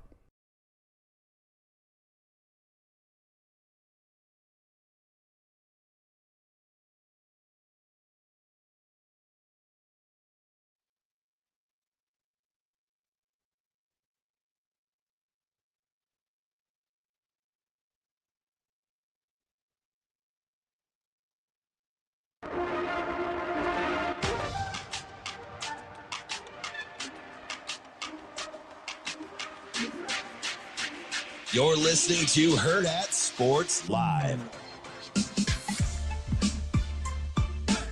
Welcome back, Hurrdat Sports Live. That's DB. I'm Ravi Lulla here at Hurrdat Sports Bar and Grill. Reminding you, if you've got some extra funds that need to be locked away for a little while, there's places you can go rather than just letting your money sit there. We're going to actually work a little bit for you. You can earn some dividends on those funds at Centris Federal Credit Union. They've got something called a certificate and savings account bundle that can help you earn dividends in 2 places at once. Give them a call or check them out, centrisfcu.org, to find out what they have to offer and how this might be a good option for you. Terms and conditions apply, federally insured by NCUA. We'll be talking to Andy Kendeigh from KETV here in just a second, but really interesting conversation with our friend Brian Christopherson there. We'll see if we can get some of Andy's thoughts as well. Maybe he's had a little time to digest, maybe decompress after I don't know. All the high school state championships over the last couple of weeks. You know, this next baby they're adopting, we better talk to him. Is he on? We got him, I think. Andy Kendeigh, KETV. What's up, AK? What's up, Andy? How are you? Hey, there he is. What's happening? We're good. So Ravi was getting ready to intimate that you're going to get some rest, and I stopped him because I've been listening to these promos as I watch Channel 7 News at 4 every morning, it seems. You guys just decided you weren't really busy enough. You want to get the whole, KETV family involved, and you're just owning the 75th anniversary of the CWS. Like, what is going on? I thought you wanted some downtime. Yeah. We'll get some downtime for about 2 weeks, 3 weeks after the CWS, I think. We're doing a big College World Series special, which is kind of traditional for us. That's a half hour. That's a week from Thursday. And then Friday morning. I mean, the live broadcast, the cast of thousands, all the newsies will be down there. They're taking over the chuck. So, yeah. And are people excited? Because that's a lot of work. It's a lot of work, a lot of moving parts.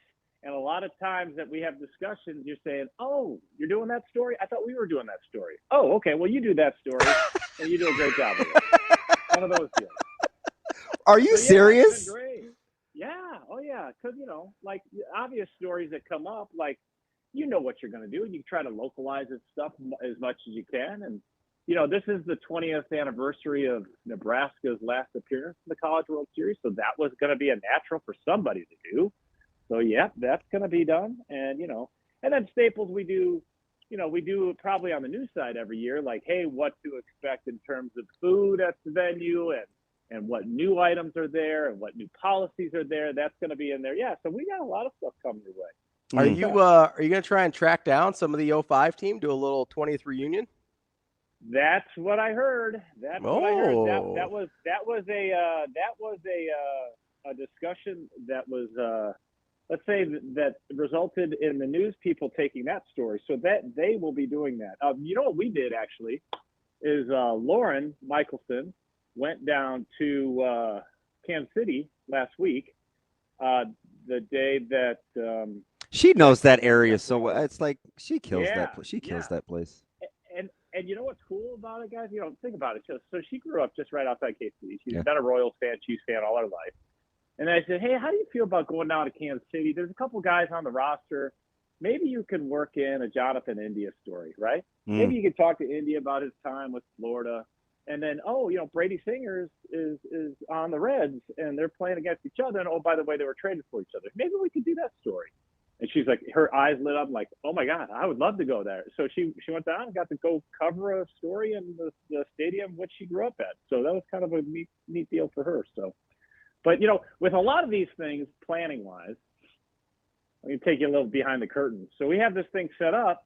We've got, all systems go over the weekend. We're going to get Jack Caglione one-on-one again. Hey, it was a year ago that you were in Omaha doing this College World Series thing at the stadium in which you thought the AAA team played in, Charles Schwab Field.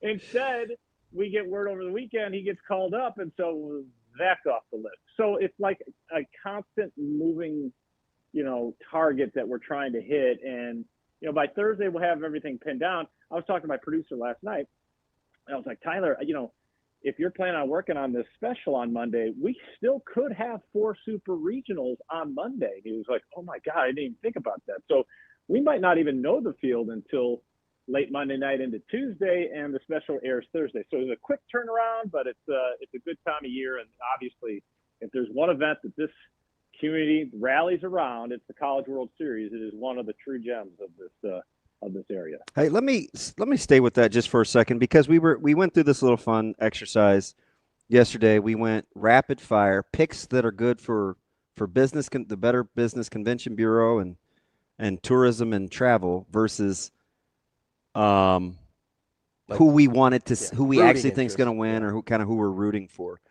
And Arkansas was the consensus on both versus Tennessee, right? Even though Tennessee's taken the town over, we may be going through a little Tennessee withdrawal after 2023, and there's of course DVH. When you look at the stories, I couldn't help when I think of Koziol, and I know he started at Vandy and he's playing for Arkansas now, but do you remember how good he was as a senior in football at Millard South, landed on the line week in, week out, with his baseball scholarship opportunities well intact before that senior season?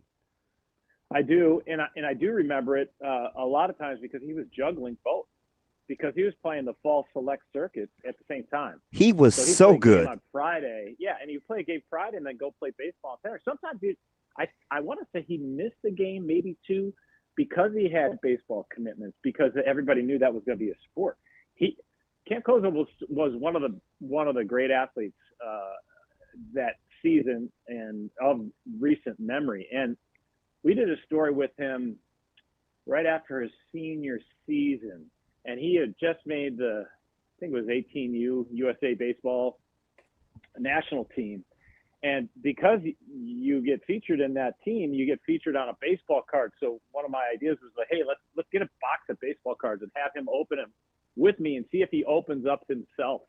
And unfortunately, he didn't open up himself, but I wound up buying a Camp Koziol card on eBay. So I've got a couple there. And I told him, I said, listen, hey, when you come back, actually, I said, when you make the All-Star team in the big leagues and we go cover you, we're going to do this again. But now, since he has an opportunity to make it with the College World Series, we may just have to open more baseball cards next week. I think that is definitely on the agenda, And when you say, hey, what teams are going to be good for business and whatever, I mean, Arkansas, Tennessee, that's a win-win, I would think. But I think you're right, fellas. I think Arkansas is where a lot of the locals would lean towards. But you got some teams out here that could really bring it. Obviously, if you get LSU involved as well, or West Virginia would bring it too. But there's no topping LSU in that field. But you look at you got an Auburn who would bring it. And everybody loved Oregon State with their runs from a few years ago. And then you got the upstarts. You don't think there'd be some UTSA fans if they win, or some Murray State fans, some gear being sold there. Those stories, the Stony Brooks of the world, those are fun. But those are fun and they will sell some gear. But I think in the end, people really want to see the big names as we go forward. I'm not going to kid you, AK. And listen, I've done the broadcast. I've covered this thing forever. I am from here. I get the LSU lore, but I would be lying to you if I told you I'm not curious to see if West Virginia could bring, I don't know, 500-600 fans. Can you imagine folks from West Virginia and how they get after it? I mean, the kings of the initial wet conference, or wet campus antics in Omaha. I don't know, man. I'd like. There's a part of me that likes to see it.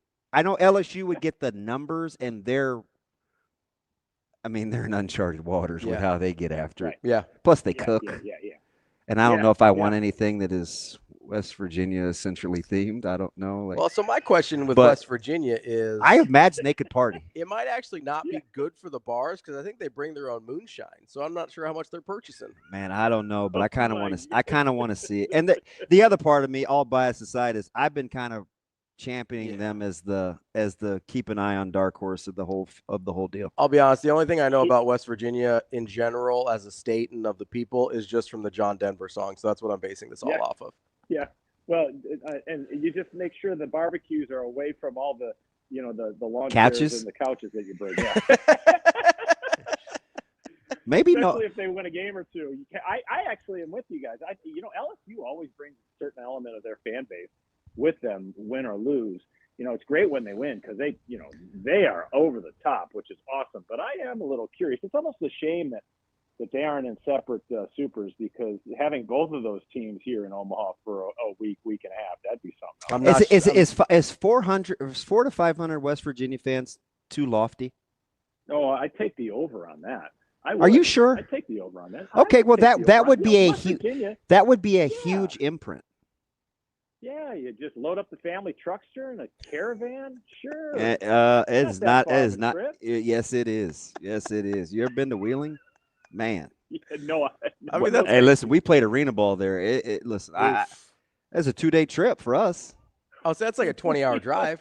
Come on. I mean, AK, you're a little optimistic. Let me ask you this, Stevie. How was the arena in Wheeling? The arena was fantastic, but I would, again, I'm just gonna keep it a buck with you. I was terrified. I mean, my person. Like, I'm being 100% authentic here. Like, I was terrified. Oh, it's a short 14 and a half hours to Morgantown. It's not an easy drive, though. No, because you're going through mountains and stuff. Yeah, you're going through mountains. Listen, mountain ranges. Yep. I'm out. You could go north up to Pennsylvania and avoid the Appalachians. No, I didn't. No. I mean, I know DB's trying to avoid the hill people here, so I get it. I'm just saying. Trying not to drive through Kentucky at all. I'm not here for stereotypes, but I am here for real feelings. DB here for real feelings. Terrified. All right, AK. So after what happens with after the CWS for you guys? You get the 2-week break, and then you're trying to figure out how you can take over Mandalay Bay. How about that announcement? Yeah. Were you shocked? Yeah. I was shocked. I was surprised. I didn't even see it. Somebody said something to me. I can't remember who. Maybe it was Sean or somebody said, "You see about Vegas?" And I said, "You got to be kidding me!" And I actually texted Keith, and I missed the email. My email went to the junk filter from the Big Ten, and I was stunned. I was like, "Oh my goodness!" And I've been to Vegas a couple times, fellas, in my life. As have I. And yeah, and that's usually where we plant our flags. So I kind of know the south end of the strip. So that's going to be a very unique couple of days. So here, full disclosure, since we're all authentic all morning, all the days. Circle of trust. I am a resident Vegas honk, right? Like, I could tell you off the strip, on the strip, because I'm not an on the strip guy. Restaurants, hole in the walls. I follow this guy on TikTok, Brandon in Vegas. Like, I'm that dude, but I'm just telling you, thank you, sweet baby Jesus, that Nebraska's on day 1 of Vegas, so you can get in and get out, because your boy does not need to be sticking around. I'm just saying. Curious. Stevie, what do you think what do you guys think the scene is going to be? Because I think it's gonna be worse than Indy. After, like, post, and people like, it is walking distance. You have to walk through the casino to get to the facility in which we're going to be doing this thing, right? Yeah, and remember, that's part of the path. Was it the Mountain West? What conference? I forget them all. What conference is Boise State playing? Remember, Janty couldn't even get in to do the interviews because he wasn't old enough. Yeah. Right. Don't bring any freshmen. That's a good point. No, I'm serious. I know.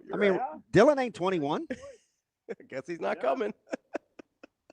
You know what I mean? I think you can walk through. You just can't sit and press. They wouldn't let him.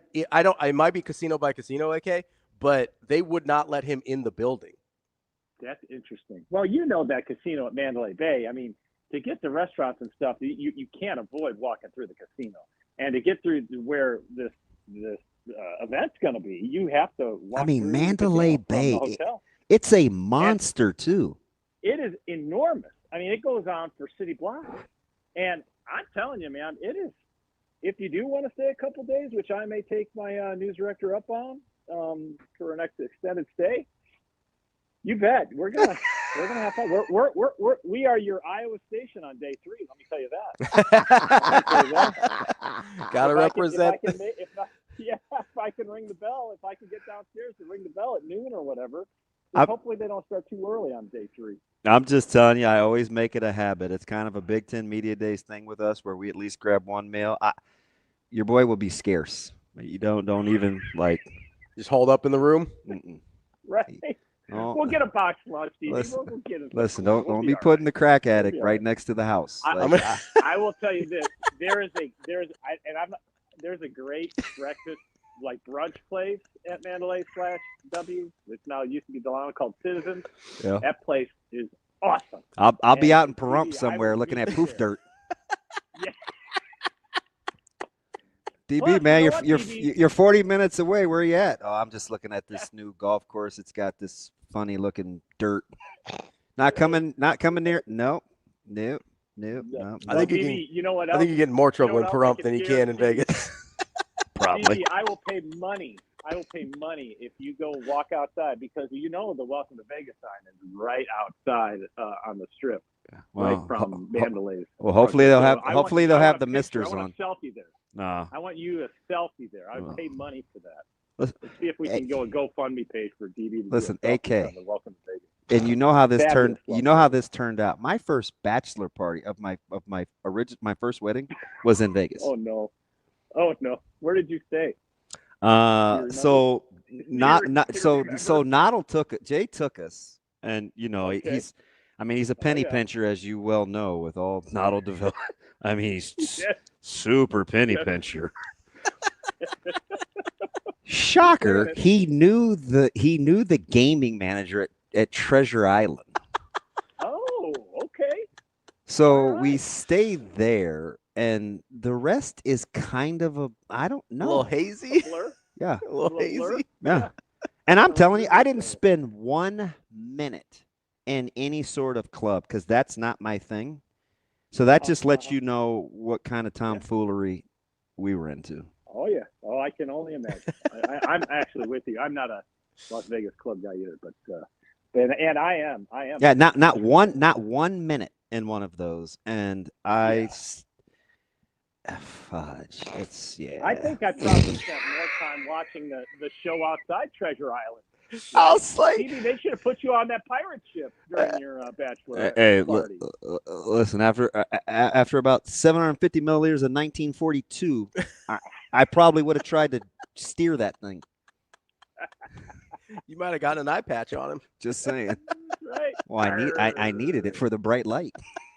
Good. All right, buddy. I've revealed enough of my foibles. Yes, we have. Yeah. And we still got a month and a half to go before we go. Yeah. All right, AK, we'll see you in Vegas. Yeah, that's right. We'll see you in Vegas. All right, buddy. Be good.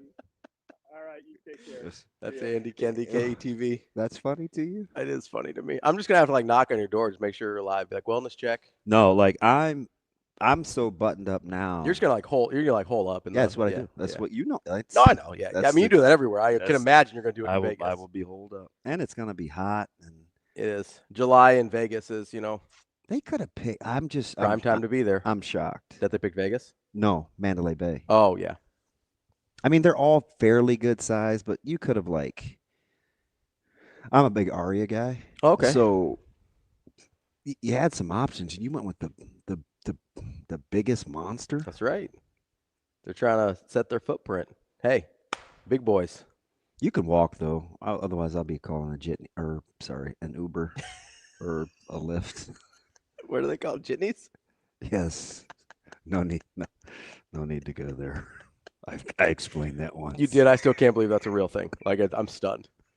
It is. I'm just stunned. Sounds like you're calling a rickshaw in India. It does. Jitney sounds like an Indian word.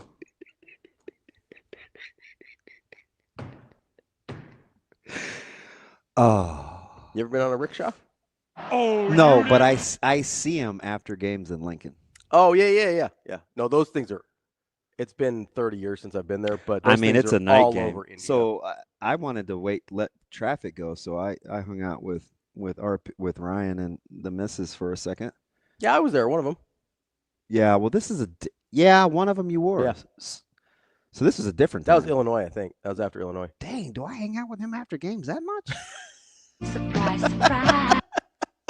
And those things would like roll by like blaring music and lights, and I didn't realize that would be a marketable venture. But I think you get cracked too when you get in. That's like, hey, how much? And you're like, $50. Like, Yeah. Well, to go over the viaduct, music ain't that good. People park a long way away, and they're not trying to walk after games, you know? Yeah. Amazing Daniel says he's driven through Kentucky 3 times in the last year. He says Kentucky's much prettier than I expected, but even I'm assuming as a white, was like not stopping anywhere but Louisville. I wish I could tell you I was exaggerating, but I'm not. Oh no, I believe you. That's how I felt. That's how I felt about going through West Texas when I drove from LA to Houston. At one of the pubs that the team ate before we played Steel Valley, I like pork tenderloin. Yeah. This is dumb, but it's totally a Damon thing. I must have looked at that sandwich for 7 minutes before I bit into it. Yeah. I'm like, is this like? You think somebody like poisoned you? No, I know possum. Oh, you weren't sure what animal it was. Yeah. Yeah. Somebody did say raccoon was the local delicacy in West Virginia. Well, it was misshapen. It didn't fit on the bun correctly. Little fur still on there. Well, listen, I enjoy a good pork tenderloin. Barrett's, shout out. Like, I enjoy a nice monster pork loin. But you big Barrett's barley corn guy? Once upon a time. Okay. Once upon a time. Yeah, I've been there a handful of times. Just put a lot of condiments on it. You'll be all right. Do you know? Hey, quiet as kept though. Stone ground mustard on pork tenderloin. Yeah. Fire. Yeah. I like a pork tenderloin. Yeah, so I stopped going there. I watched the Creighton game. Creighton played at 11. Yeah, it's a big Creighton bar. So it's a big U.S. soccer bar too. I was single as all get out. So this is 12 maybe. Okay. I got there because I know never mind. But anyway, I was a little early. Mm-hmm. Sat by myself for quite a long time. Sulking. Once about 11:08 hit, yeah, I had reached my limit, if that lets you know anything, and was like, you gotta understand. Yeah, I gotta get out of here. There's a lot of people, but it does get crowded in there. Yeah, and the kitchen's open, so you're guaranteed to smell like food. 100%, guaranteed. Yeah, no, so I was like, yeah. I in college, because it's right. It's right across the street from those houses, right? Yeah. So I dated a girl that was renting one of those houses in college, and so we ended up at Barrett's a lot. Oh, that's convenient. Yeah. Just staying local, you know? That's what I always do, and they never catch me. Ain't nobody gonna catch me. I like to support local, DB. Dude, ask Luke and those guys. I'm a big Omaha guy. You know this about me. Yeah. Hey, that's the secret. Your boy was terrified. I don't even remember that. So you think 400 or 500 West Virginia fans is low? Well, that's what AK said. I don't have. So how many LSU fans show up? I don't have like a frame of reference, thousands, right? Like it's because you've said that number a couple times. Or like, oh, I think they could get 500 or 600, or I think they get 100 or 200. Yeah. But my frame of reference is totally thrown off because I feel like LSU brings like 5,000. So it's hard to discern between who's actually traveling and who's a local fan. Like there's a lot of Kellys. There right? are. And you know, she sleeps and eats LSU, and her whole tailgate is LSU. And I get it. I grew up with people that because they were here so much when we were growing up, you just become an LSU fan. Yeah, I still would make the case, and listen. It's got to be four figures for LSU. I get the though, DVH right? thing. I still think LSU is Omaha's team. Oh, it is 100%. Even more than Omaha's. Yes. See, I'm kind of with you. I 100% think so because Arkansas is more of a recent phenomenon. LSU's been doing this for decades. I wouldn't mind seeing, 1,000 folks from Morgantown. I think you could get 1,000. Dude, they would crush the market here. Yeah. I mean, Rocco's would be in.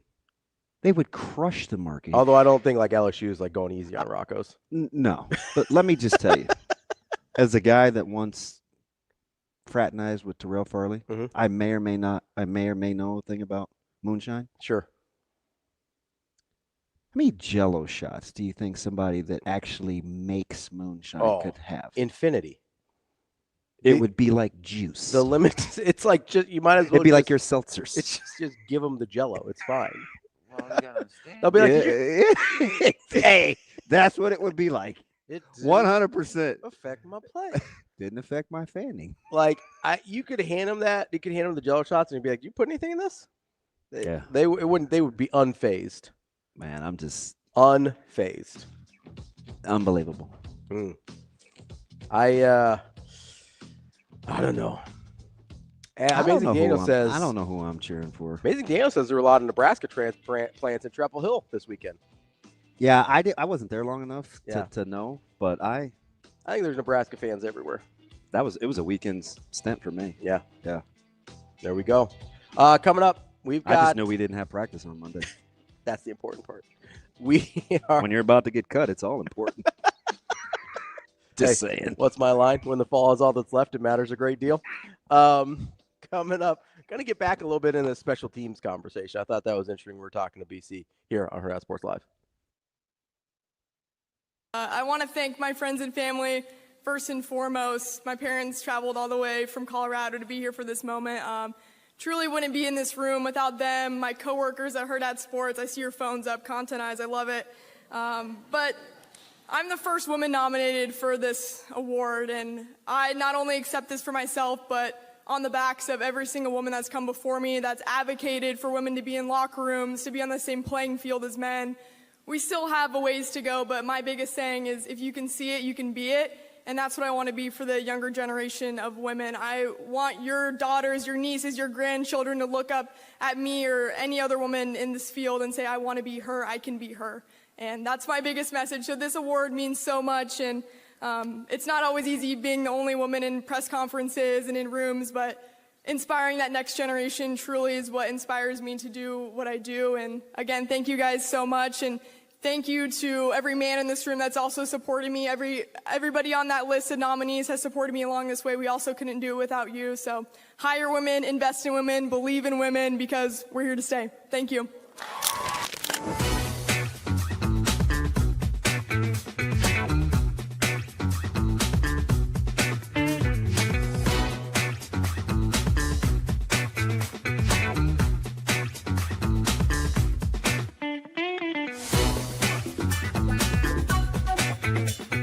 At Centris Federal Credit Union, we understand that the journey of building your own business typically starts with modest beginnings. With a little help from our team of experts and small business loan offerings, you can take your vision and transform it into a more concrete reality. Centris Federal Credit Union. We are where you are.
I think a prime example of how you've changed is your relationship with Harper Murray. You mentioned the TikTok and just the side that whole team brought out in you.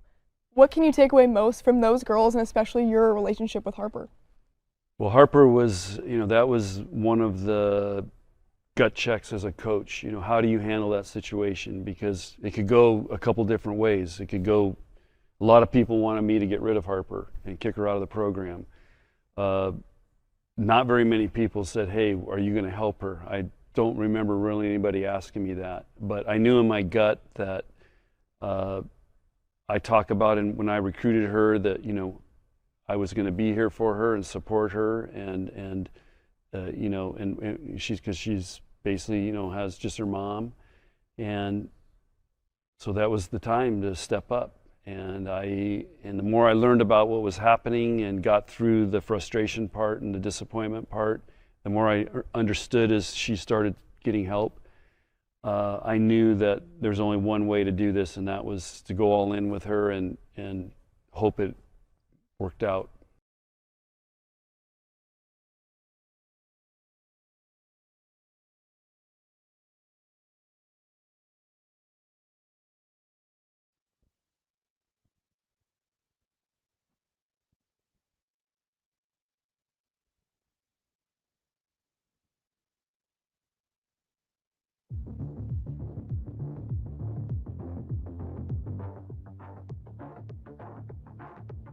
Welcome to Hurrdat Sports Live.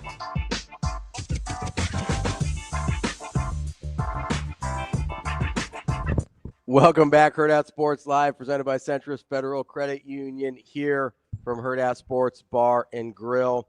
If you missed out on the Kids Eat Free yesterday, it's okay. You don't have to wait long for another great special here at Hurrdat Sports Bar and Grill. Just wait till Saturday.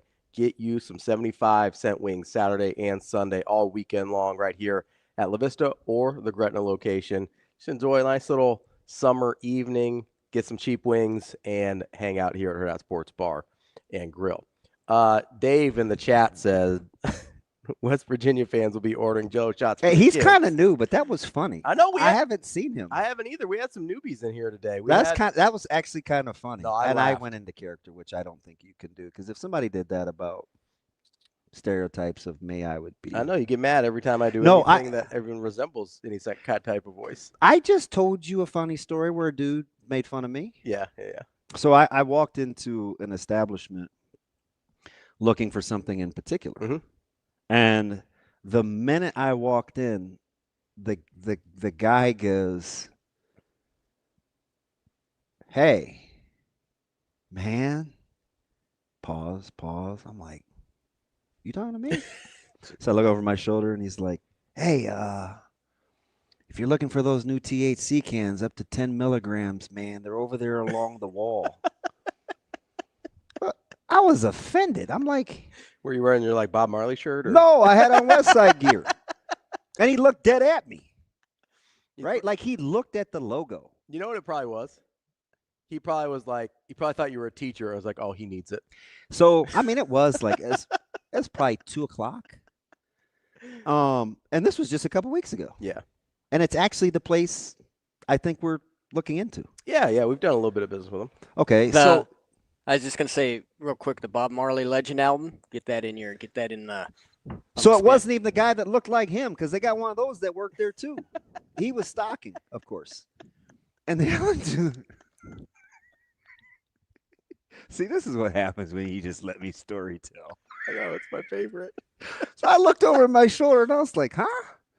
He's like, yeah, man, over along the wall. Mm. And I was like, I paused. I was like, do I even want to invite this conversation? Do I? You did, didn't you?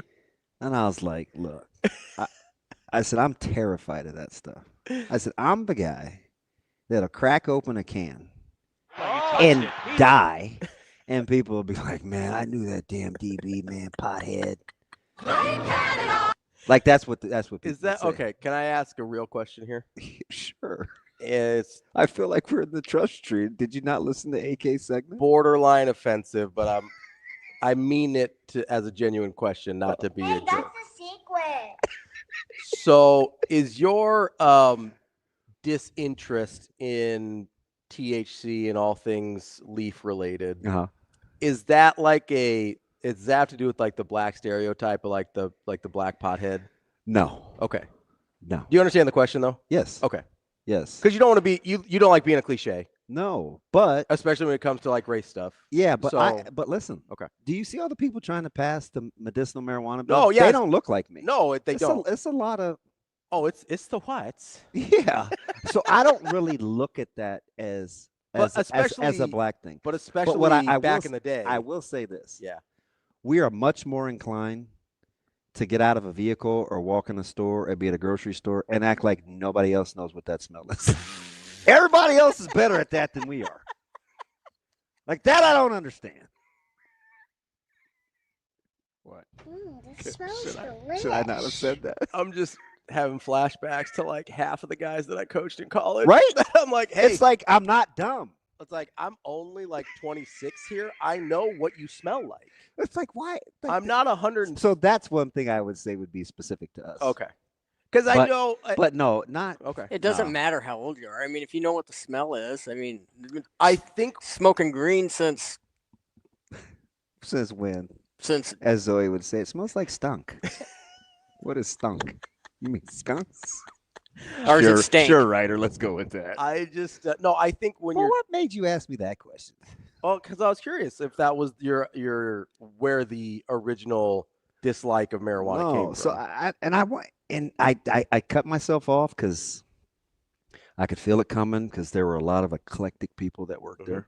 I mean, they hit every demographic. Yes. Yeah. Yes. Literally. Mm-hmm. Even orientation.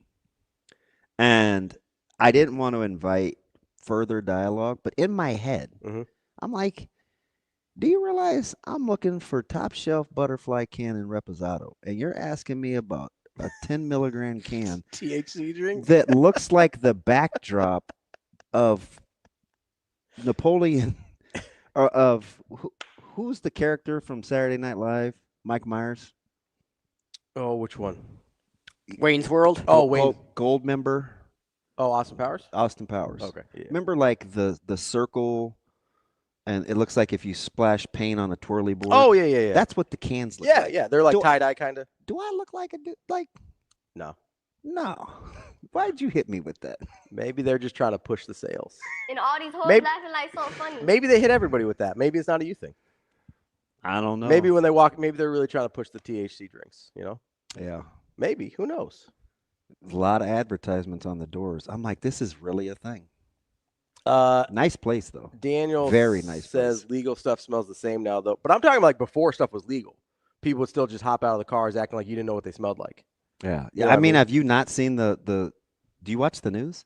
All these medicinal bills and stuff, they're trying to get people that like represent those that actually need it. So they're like picking certain representatives. They don't look like me.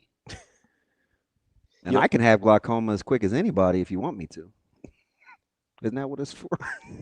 Helps with my glaucoma. Don't you have problems seeing?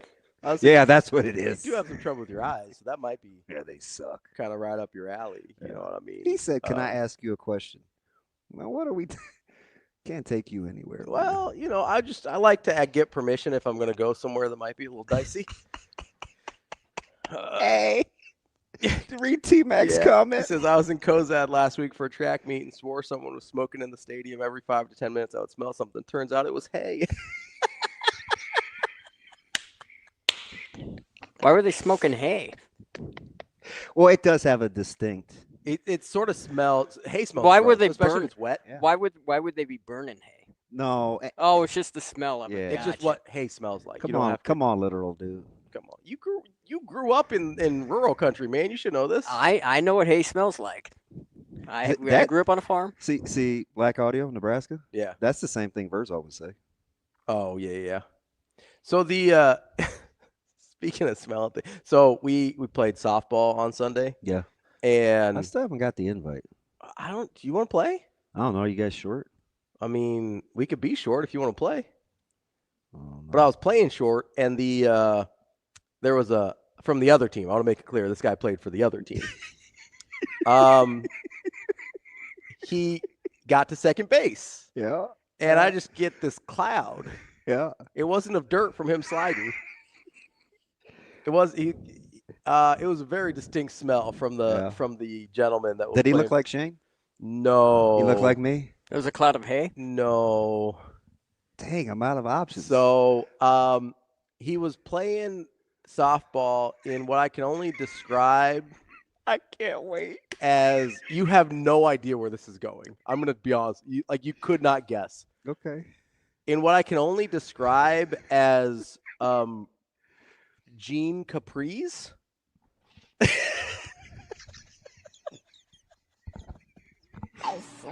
And they were Timeout. tight. Timeout. Were they hemmed or tattered? Oh, they were hemmed. Or they might have been rolled up, but it was a clean edge. And it was above the knee. Are you sure it was a clean edge? So I think that I think you can understand what this person looks like. Enough said. He was a white with dreads. Enough said. So I'm on island time, man. he was kind of doing his own thing. That's the league? I wouldn't say he's representative of the league. He was sneaky fast, though.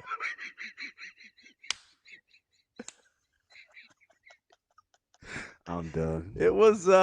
Was he funny? I'm done. No, he was kind of annoying, actually. I wasn't a huge fan. He was talking too much. Really? It's Yeah. usually like a sedative. I think he was. I'm not sure that it has. I think there may have been a tolerance built up with this particular gentleman.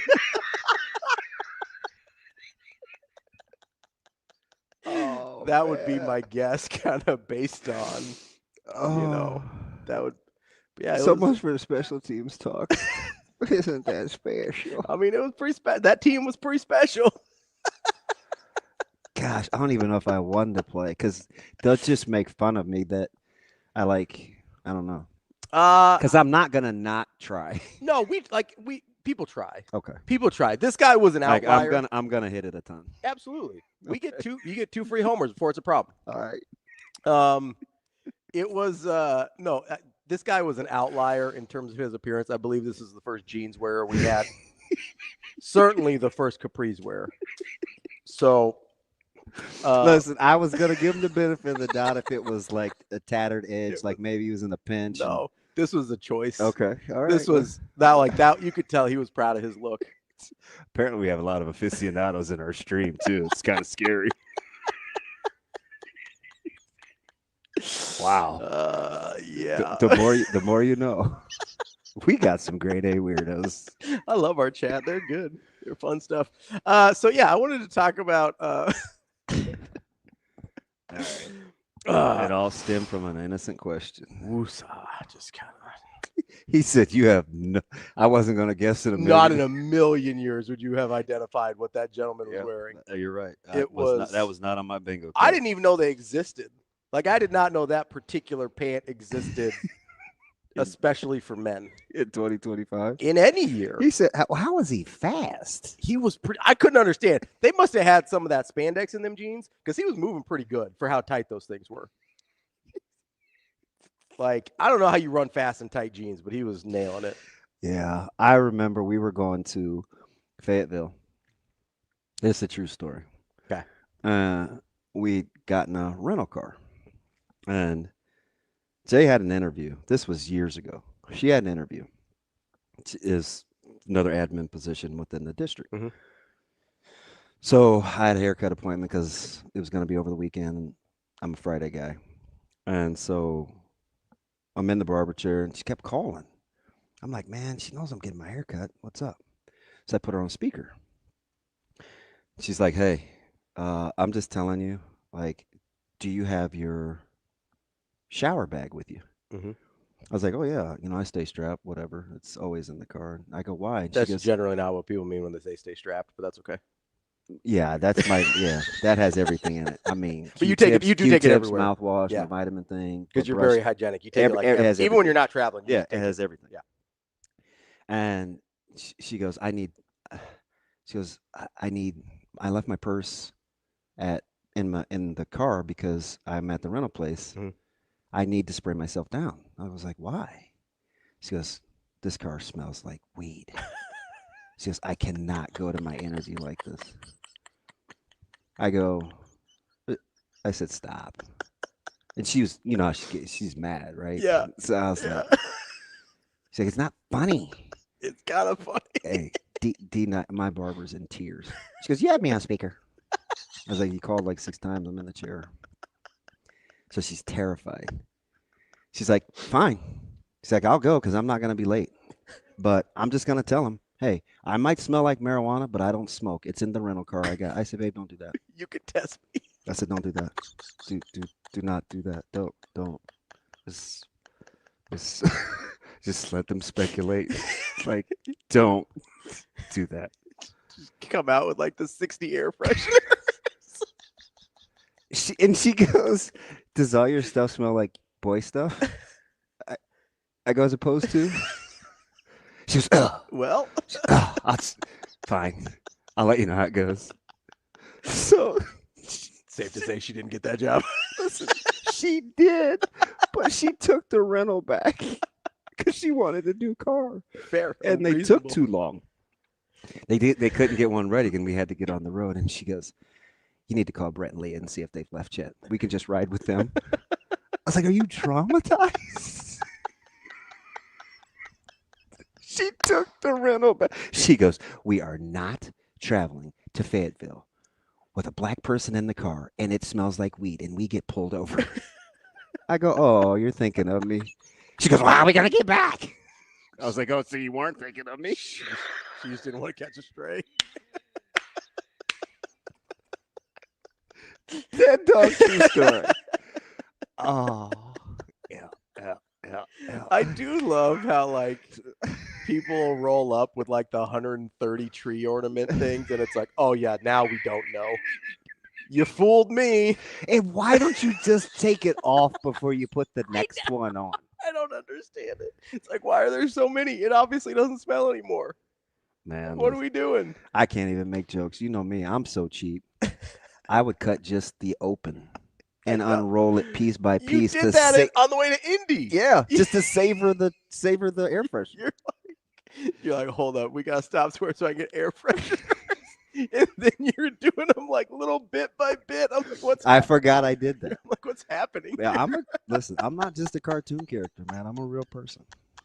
I don't appreciate you laughing at me. Oh, you're killing me. Oh, she said, do you have your bag? Does it smell like boy stuff? Yeah, like it's better than the alternative. No, to her, I'm gonna defend it. I do have this thing called white linen, okay, or T-shirt. Yeah, and it is more fairly neutral. Okay, that's fair, but not back then. Yeah. Like this is. I mean, come on, man. I didn't get into Bath and Body till like 2 years ago. Dude, they got some good stuff though. No, I know. I blame our Colorado friend who's now in Kansas City. He got me. JB and KC? He got me on Bath and Body. No. Is it Matt? I don't know. Remember what I was talking about? Can I get the thermometer? Can you take the lawn temp to know when to fertilize by using just a regular cooking thermometer? Oh, okay. And he called and he had a field day. No. That and shower soap and a lot. He was really, really funny. Dude, I've been about that Bath and Body He's Works the stuff guy for that a got while. on you about pitchers not playing outfield and other bases and not being naturally pitchers in Little League. Yeah. Him. Gotcha. Who you did not like, and I told you he's a funny dude. Yeah, that's fine, but you like everybody. Certainly not true. Certainly not true. You not seen my house? I mean, like, no, you like everybody that I tend not to like. You're like, oh no, he's a good guy. It's fine. I'm like, all right, DB. We'll see. No, I've been on the Bath and Body Works thing for a while though, because their stuff was cheaper. Like their scents were cheaper than like going and buying cologne somewhere. And my sisters would go there, and then I found out they had like a men's section. I was like, okay, cool, but the stuff was like affordable. So I've been on Bath and Body Works. This is gonna shock you, and I'm gonna blow his cover, and he'll probably be pissed again on Friday, but he always is. Vers is the king of knockoff colognes. Is he? Yeah. He seems so. He sent me a deal. Yeah. And I need like to dupe fragrances. I need to unsubscribe. Yeah. I get more texts from them than anybody in America. I'm like, how does this keep happening? I did that. I bought Natasha because I told him he smelled good once. Yeah. This was recent. This was like 8 months ago. Yeah. Can you believe it? Is this thing on? Like, we're having a sports show. It's June, man. It's fine. Special teams. Apparently the chat loves it. We'll get to it when we get to it. I'm telling you, KB is probably closet certifiable. Oh, yeah. Right? And maybe not even closet. No, not even a little, but he's right out there with it. But then he's got a 2-year-old. He's got to be somewhat responsible, doesn't he? You know a lot of people with kids who are not responsible. True. Stop it. Did I tell you the bill I used to want to propose when I wanted to get into politics? What's that? That you should you needed a license to have kids? Listen, I'm here for it. I was like 30 when I thought this. You need a license to drive a car. Having kids is more dangerous. Yeah, that's when I was like. Or at least pass like some sort of cognitive ability test. I had all these big ideas to save our youth. Yeah. And then finally I landed the plane. You just need to be a better parent. I'm going to coach football instead. Just need to be a better parent. It's the best I can do. It's like, it's the only answer I get. I think Heineman had just cut education again by about another, I don't know. But then I realized it wasn't just him. That's what everybody does. Yep, got to save on the budget. That's what they tell me. Yeah. Everybody. Start with making people dumber. That helps. Seems sensible. Yeah, it's a good way to go. Wow. Let's take a little break here, because I don't know how to transition this to anything else. I need a break. So we're gonna take a little break here, and we might talk about sports when we come back. We might not. Would you have coughed up the information heading into the interview? Which one? No. You take your chances. See what happens. Hey, I know I'm here for this 9:30, and I may smell like weed, but it isn't me. Test me. Test me. It'd take you longer to explain the rental car story. Yeah, no. Just say it's a new perfume. Yeah.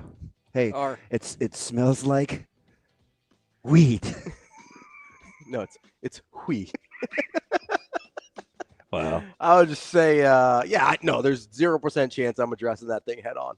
If it comes up, I'll go from there. Wild times. We'll be back. More Hurrdat Sports Live.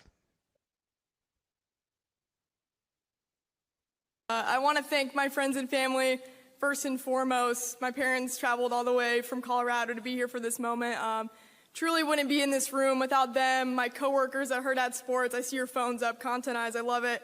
But I'm the first woman nominated for this award, and I not only accept this for myself, but on the backs of every single woman that's come before me, that's advocated for women to be in locker rooms, to be on the same playing field as men. We still have a ways to go, but my biggest saying is if you can see it, you can be it. And that's what I want to be for the younger generation of women. I want your daughters, your nieces, your grandchildren to look up at me or any other woman in this field and say, I want to be her, I can be her. And that's my biggest message. So this award means so much, and it's not always easy being the only woman in press conferences and in rooms, but inspiring that next generation truly is what inspires me to do what I do. And again, thank you guys so much. And thank you to every man in this room that's also supported me. Everybody on that list of nominees has supported me along this way. We also couldn't do it without you. So hire women, invest in women, believe in women, because we're here to stay. Thank you.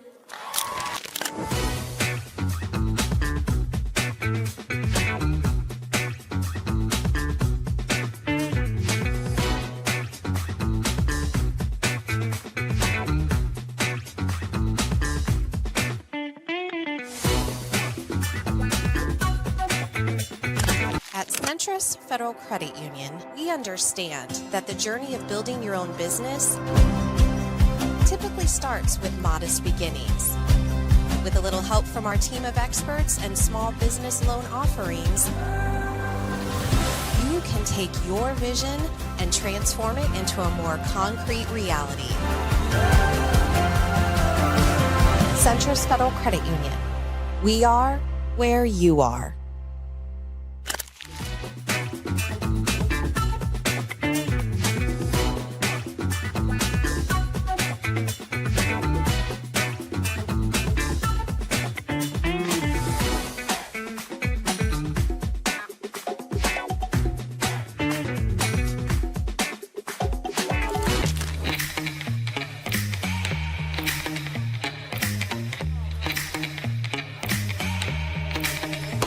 Give me that cheddar, we getting Rico.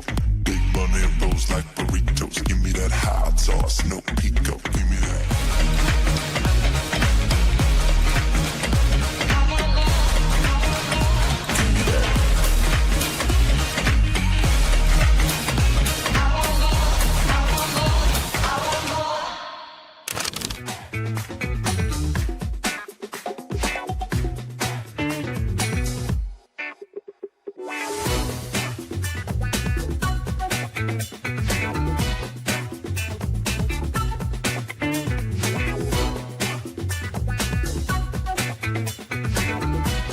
I think a prime example of how you've changed is your relationship with Harper Murray. You mentioned the TikTok and just the side that whole team brought out in you.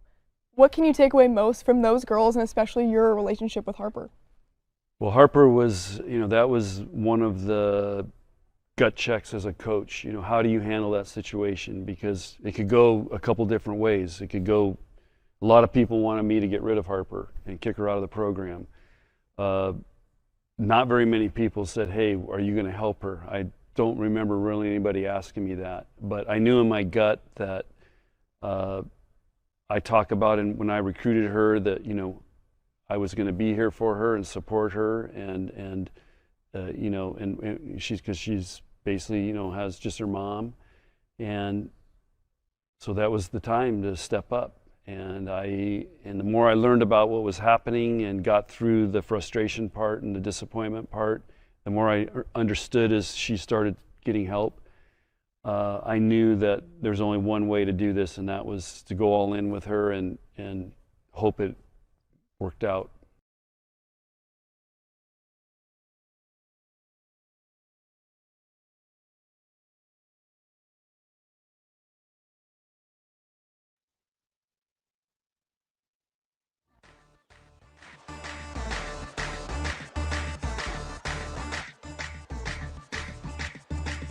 You're listening to Hurrdat Sports Live.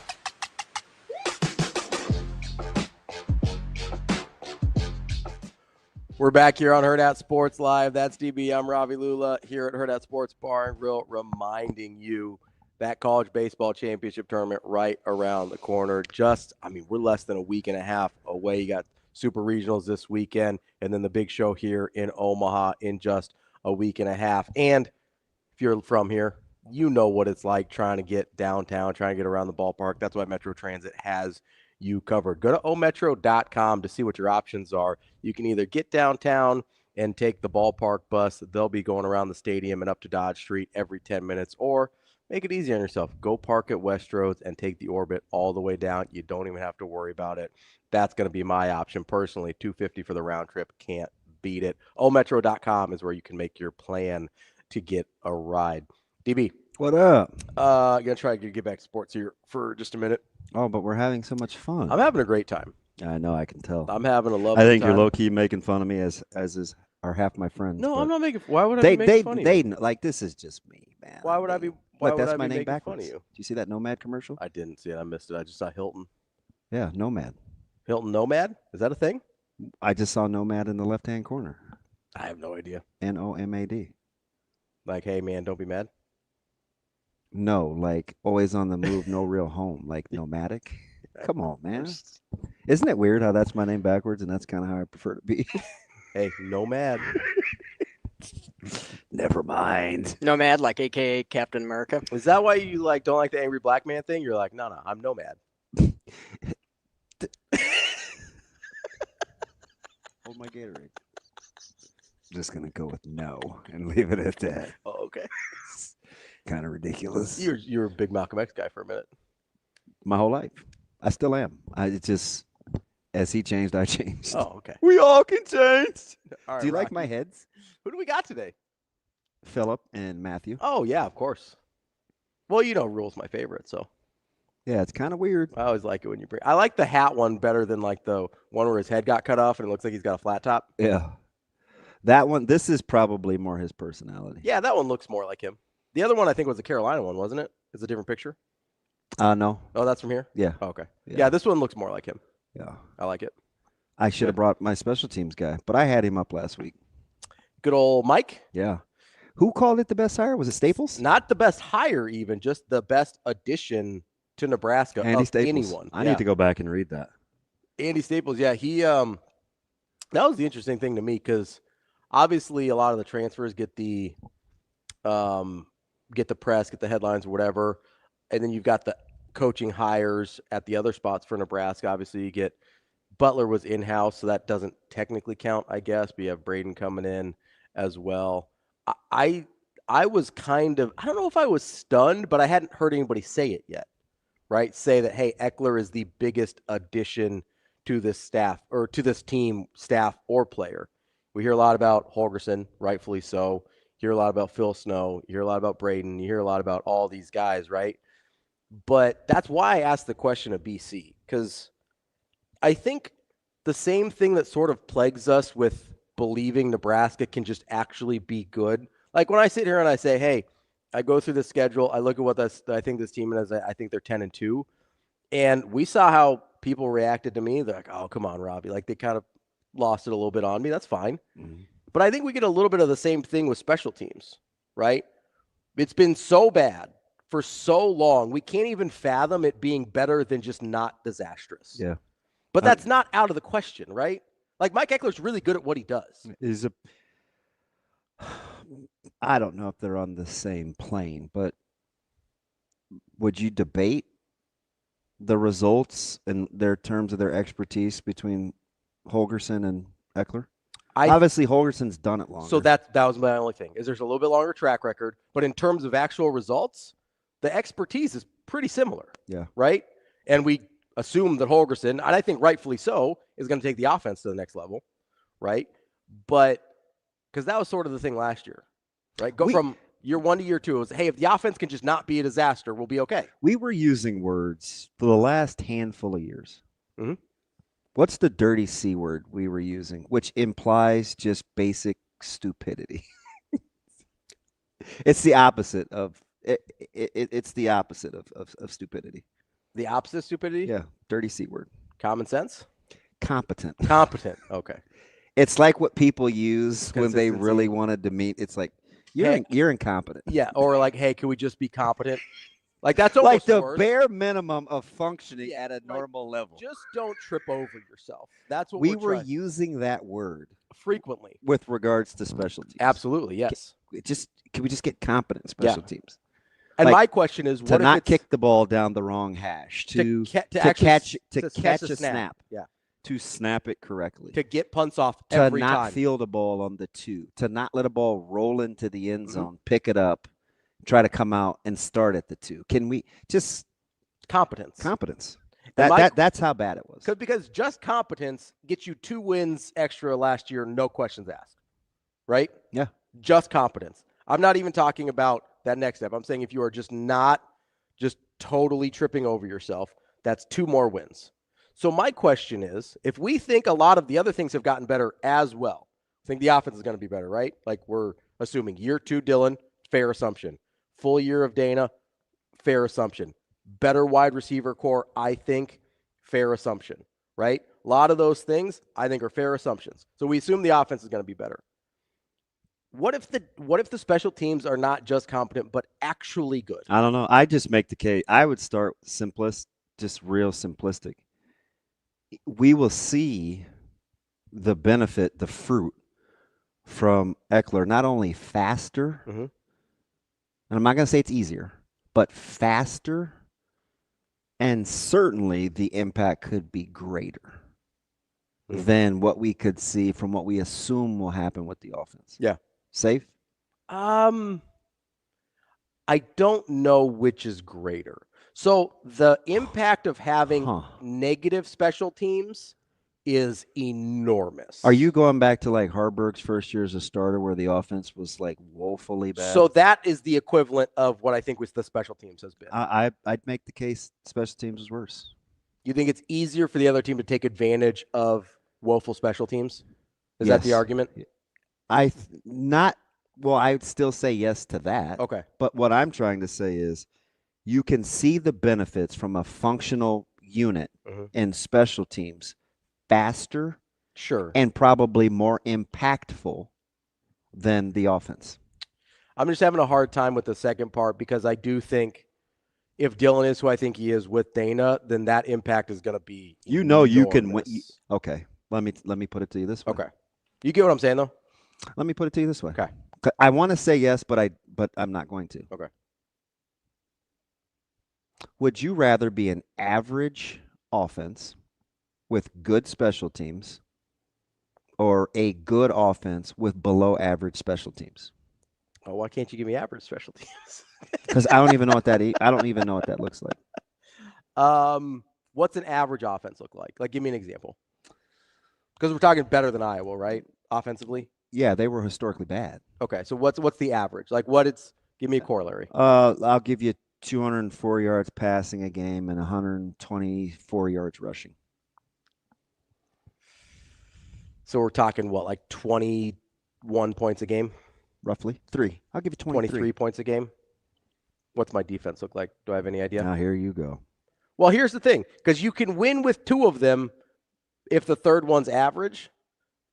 No, you have to be elite in the other 2, I think. Okay, right. If you want to win. If one's below average. Yeah, you have to be elite If in the one's other 2. average, I think you can be really good in the other 2 and win pretty well. Probably not at a 10, 11 game level, but you can win 8, 9. Anecdotally, like on the surface, which one do you think you could see first? I mean, I'm going to take the average offense and good special teams. Me too. Every time. Because like I said, the negatives of special teams are They're so huge. damaging. Yeah. So damaging. Now, if we tweaked it a little, and I know this wasn't the question, but if you give me good offense versus average special teams, I don't know. Like that becomes a different discussion for me. Because if I can just get to neutral on special teams. All right, I'm getting you to come around, but let me double down on getting you to come all the way over on the good side of the street. Just imagine if you can snap and kick with a certain level of efficiency. I'm not talking about making field goals. Okay, so I was going to ask, are we including field goals here? I'm talking about snapping and punting.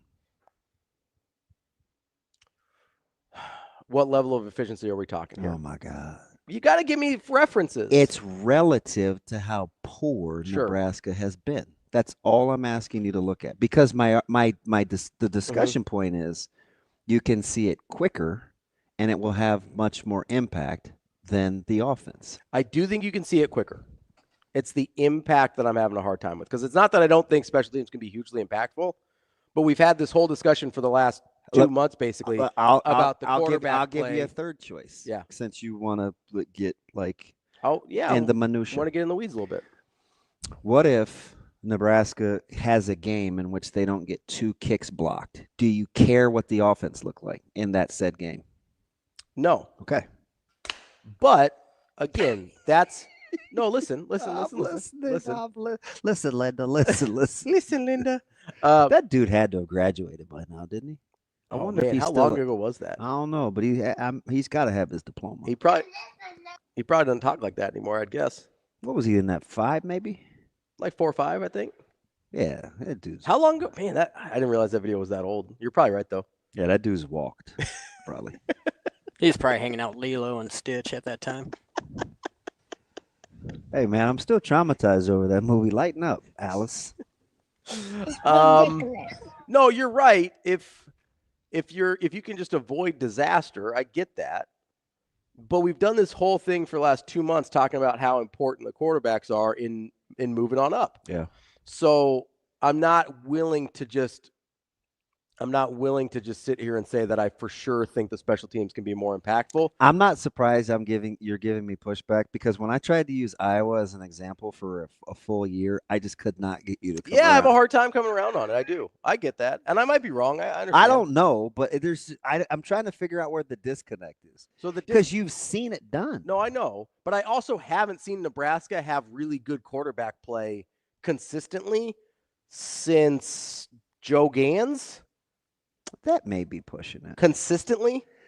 Depends on how you felt about Adrian's freshman year. I did not. I mean, I thought he was nice for a freshman. You didn't think it was consistent? No. There was too many mistakes still. But it was freshman mistakes, so it was understandable. Okay. But I thought, no. Boy. I'm going to pass on it. You went from making fun of me and telling jokes to like just being tough. I think I don't want to undersell the impact of the quarterback thing when we've done this we've spent weeks now, and we're going to spend another couple days here at the end of the week in like straight up saying, hey, if these guys do what they should do, or if they don't do what they think they're going to do, that's going to directly impact the wins and losses of that team. So I understand how impactful, and maybe not to the extent that you the way you are, but I understand how impactful special teams can be, but I'm not willing to just concede that it's more impactful than Dana and Dylan together. Okay. I'll ride with that. Like, I think that's where I have my pushback here just a little bit. A little. I mean, just a little bit, Speaking of that, though, we are going to do our draft on Friday. If you want to be, I know some people listen late here. I need you to listen live tomorrow at 8 a.m. because that's how we're going to pick our listeners. Oh, somebody must have came up with that idea. Live tomorrow, 8 a.m.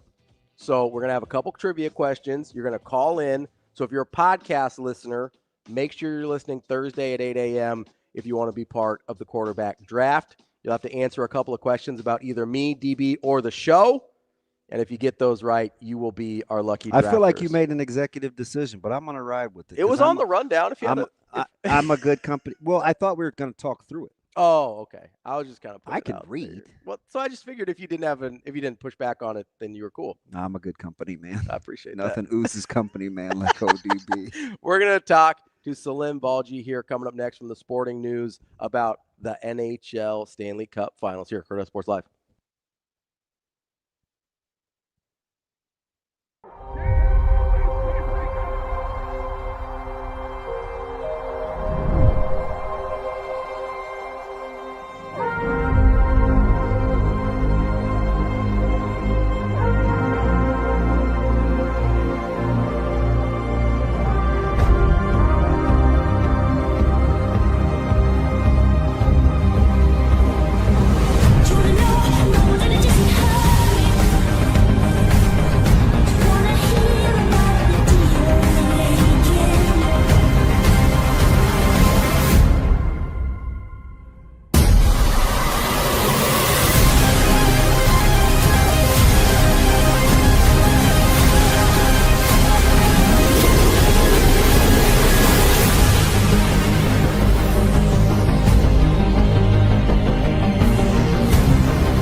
At Centris Federal Credit Union, we have the tools and resources to help our members fulfill their financial goals.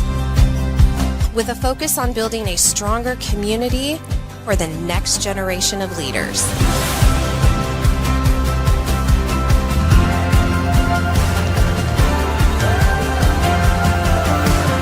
Centris Federal Credit Union. We are where you are.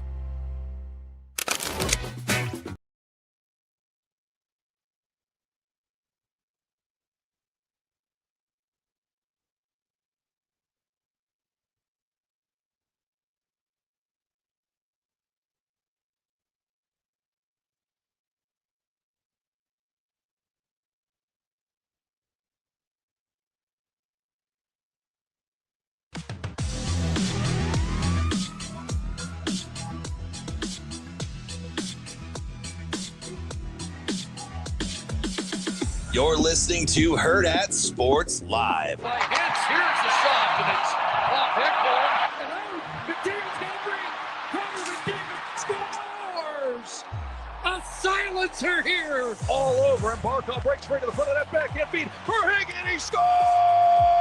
And the Panthers take a 4-3 lead with 7:39 to go in the third. The Panthers are back in front. Carter Verhaeghe upstairs, across Burns shot wide. The final seconds tick away, and the Florida Panthers are going to the Stanley Cup Final for the third year in a row.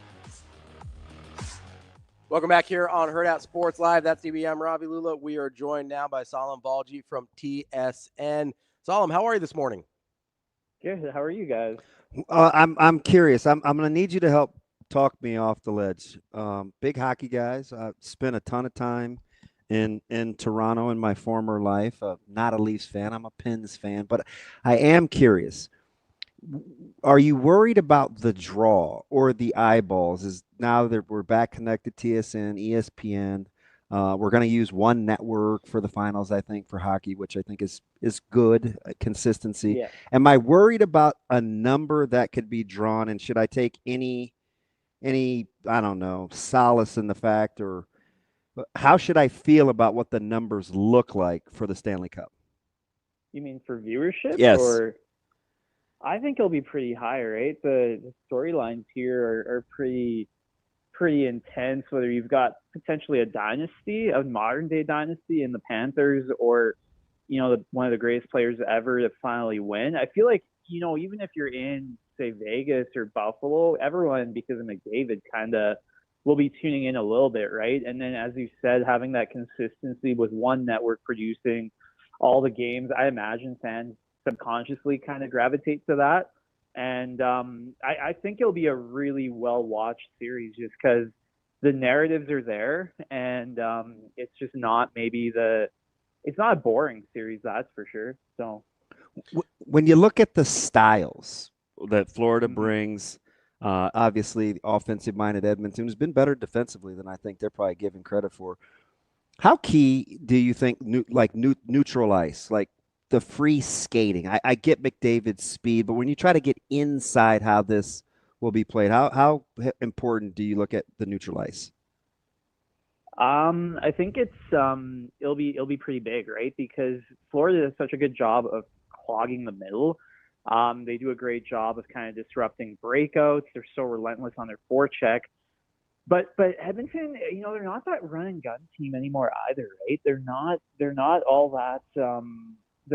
that kind of rush oriented. They dump the puck in a lot. They chase it, they retrieve it. Like they look very different to a year ago. And even having Walman and Klingberg on the back end, they can get the puck up in very different ways compared to last season. And I think that's a big, right? You add in the fact Bouchard is that much, more older, and he's having another incredible playoff. Like quietly, yeah. Neutralites will be key, but I think Edmonton's proven they can win in different ways, right? So it might not. They're multi-dimensional compared to last season, that's for sure.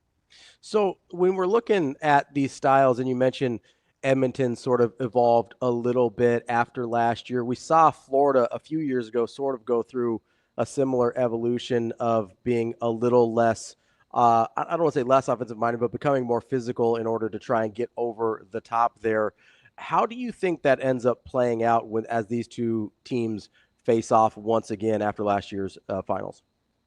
You mean in terms of Florida or Edmonton? I mean, just Edmonton. Have they come far enough from last year stylistically to now be able to get over the top with the Panthers? I'd say you look at Trent Frederick, right? That's a big addition. He didn't do much during the regular season, but he's a physical force. He has that dimension.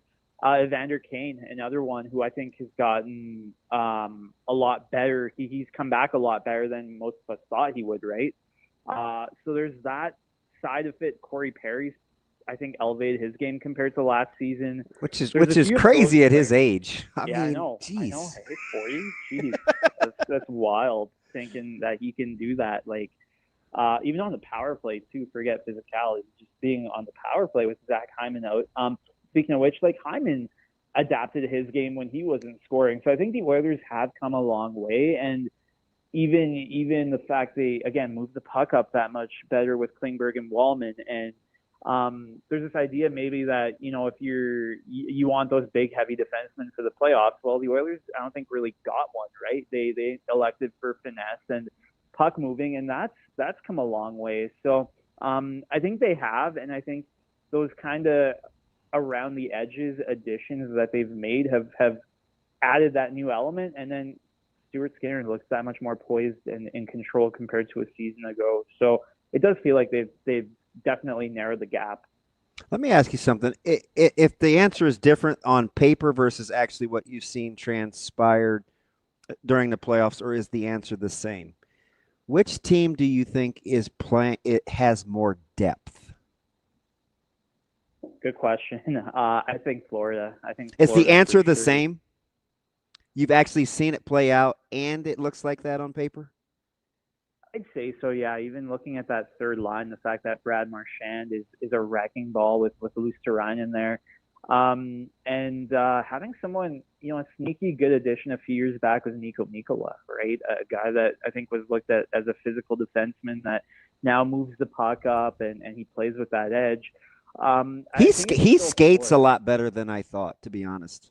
Yeah, exactly. And again, it's those additions. I think last year it was Ekman Larsson where the Panthers do a good job of plugging defensemen in, and Nate Schmidt this year at times, and having success with them, right? So I think Florida still has the depth. You look at even the Selke conversation. It was Barkov and Reinhart, right? Two Selke, the winner and a guy that got lots of votes, and they're in your top six, and you got weapons like Verhaeghe and Tkachuk and Sam Bennett. Like it's such an endless list with them, and add in that third line, and I think the depth for them shines, but Edmonton's got the higher end skill, right? So yeah.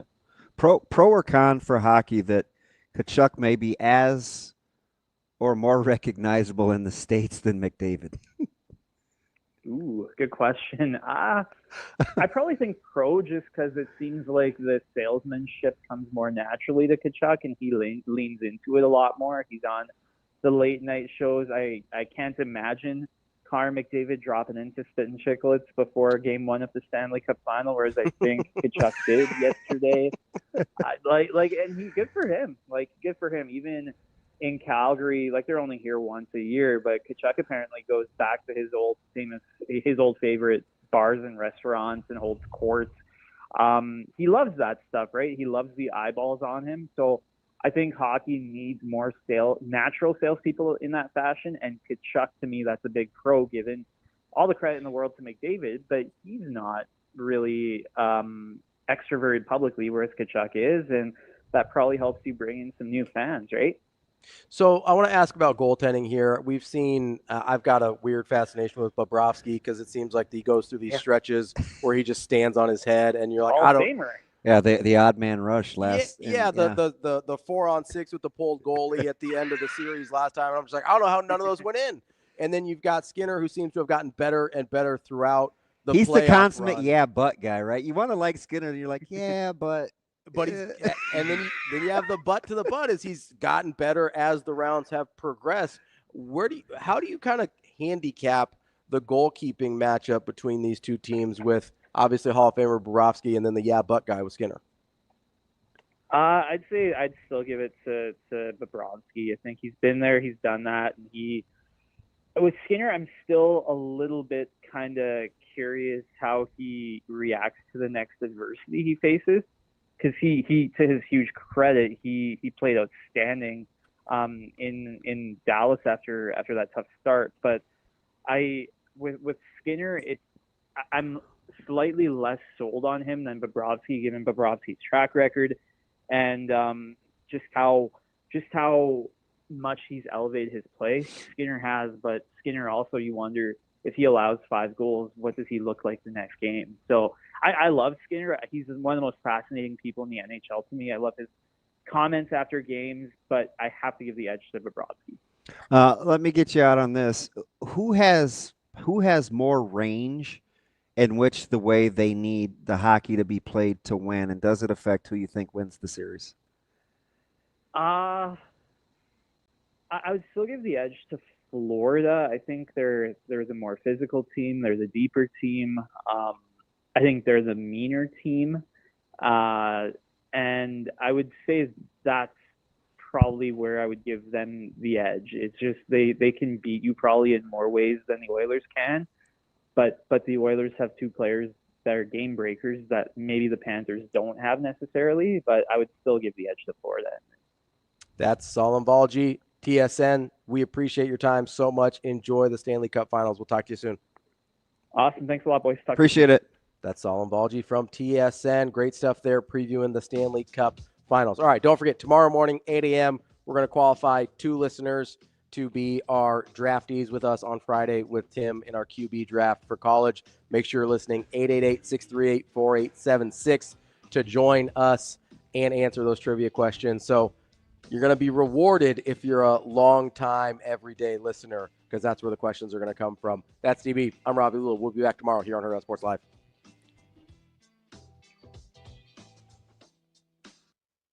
See you. Have a good day. Love you.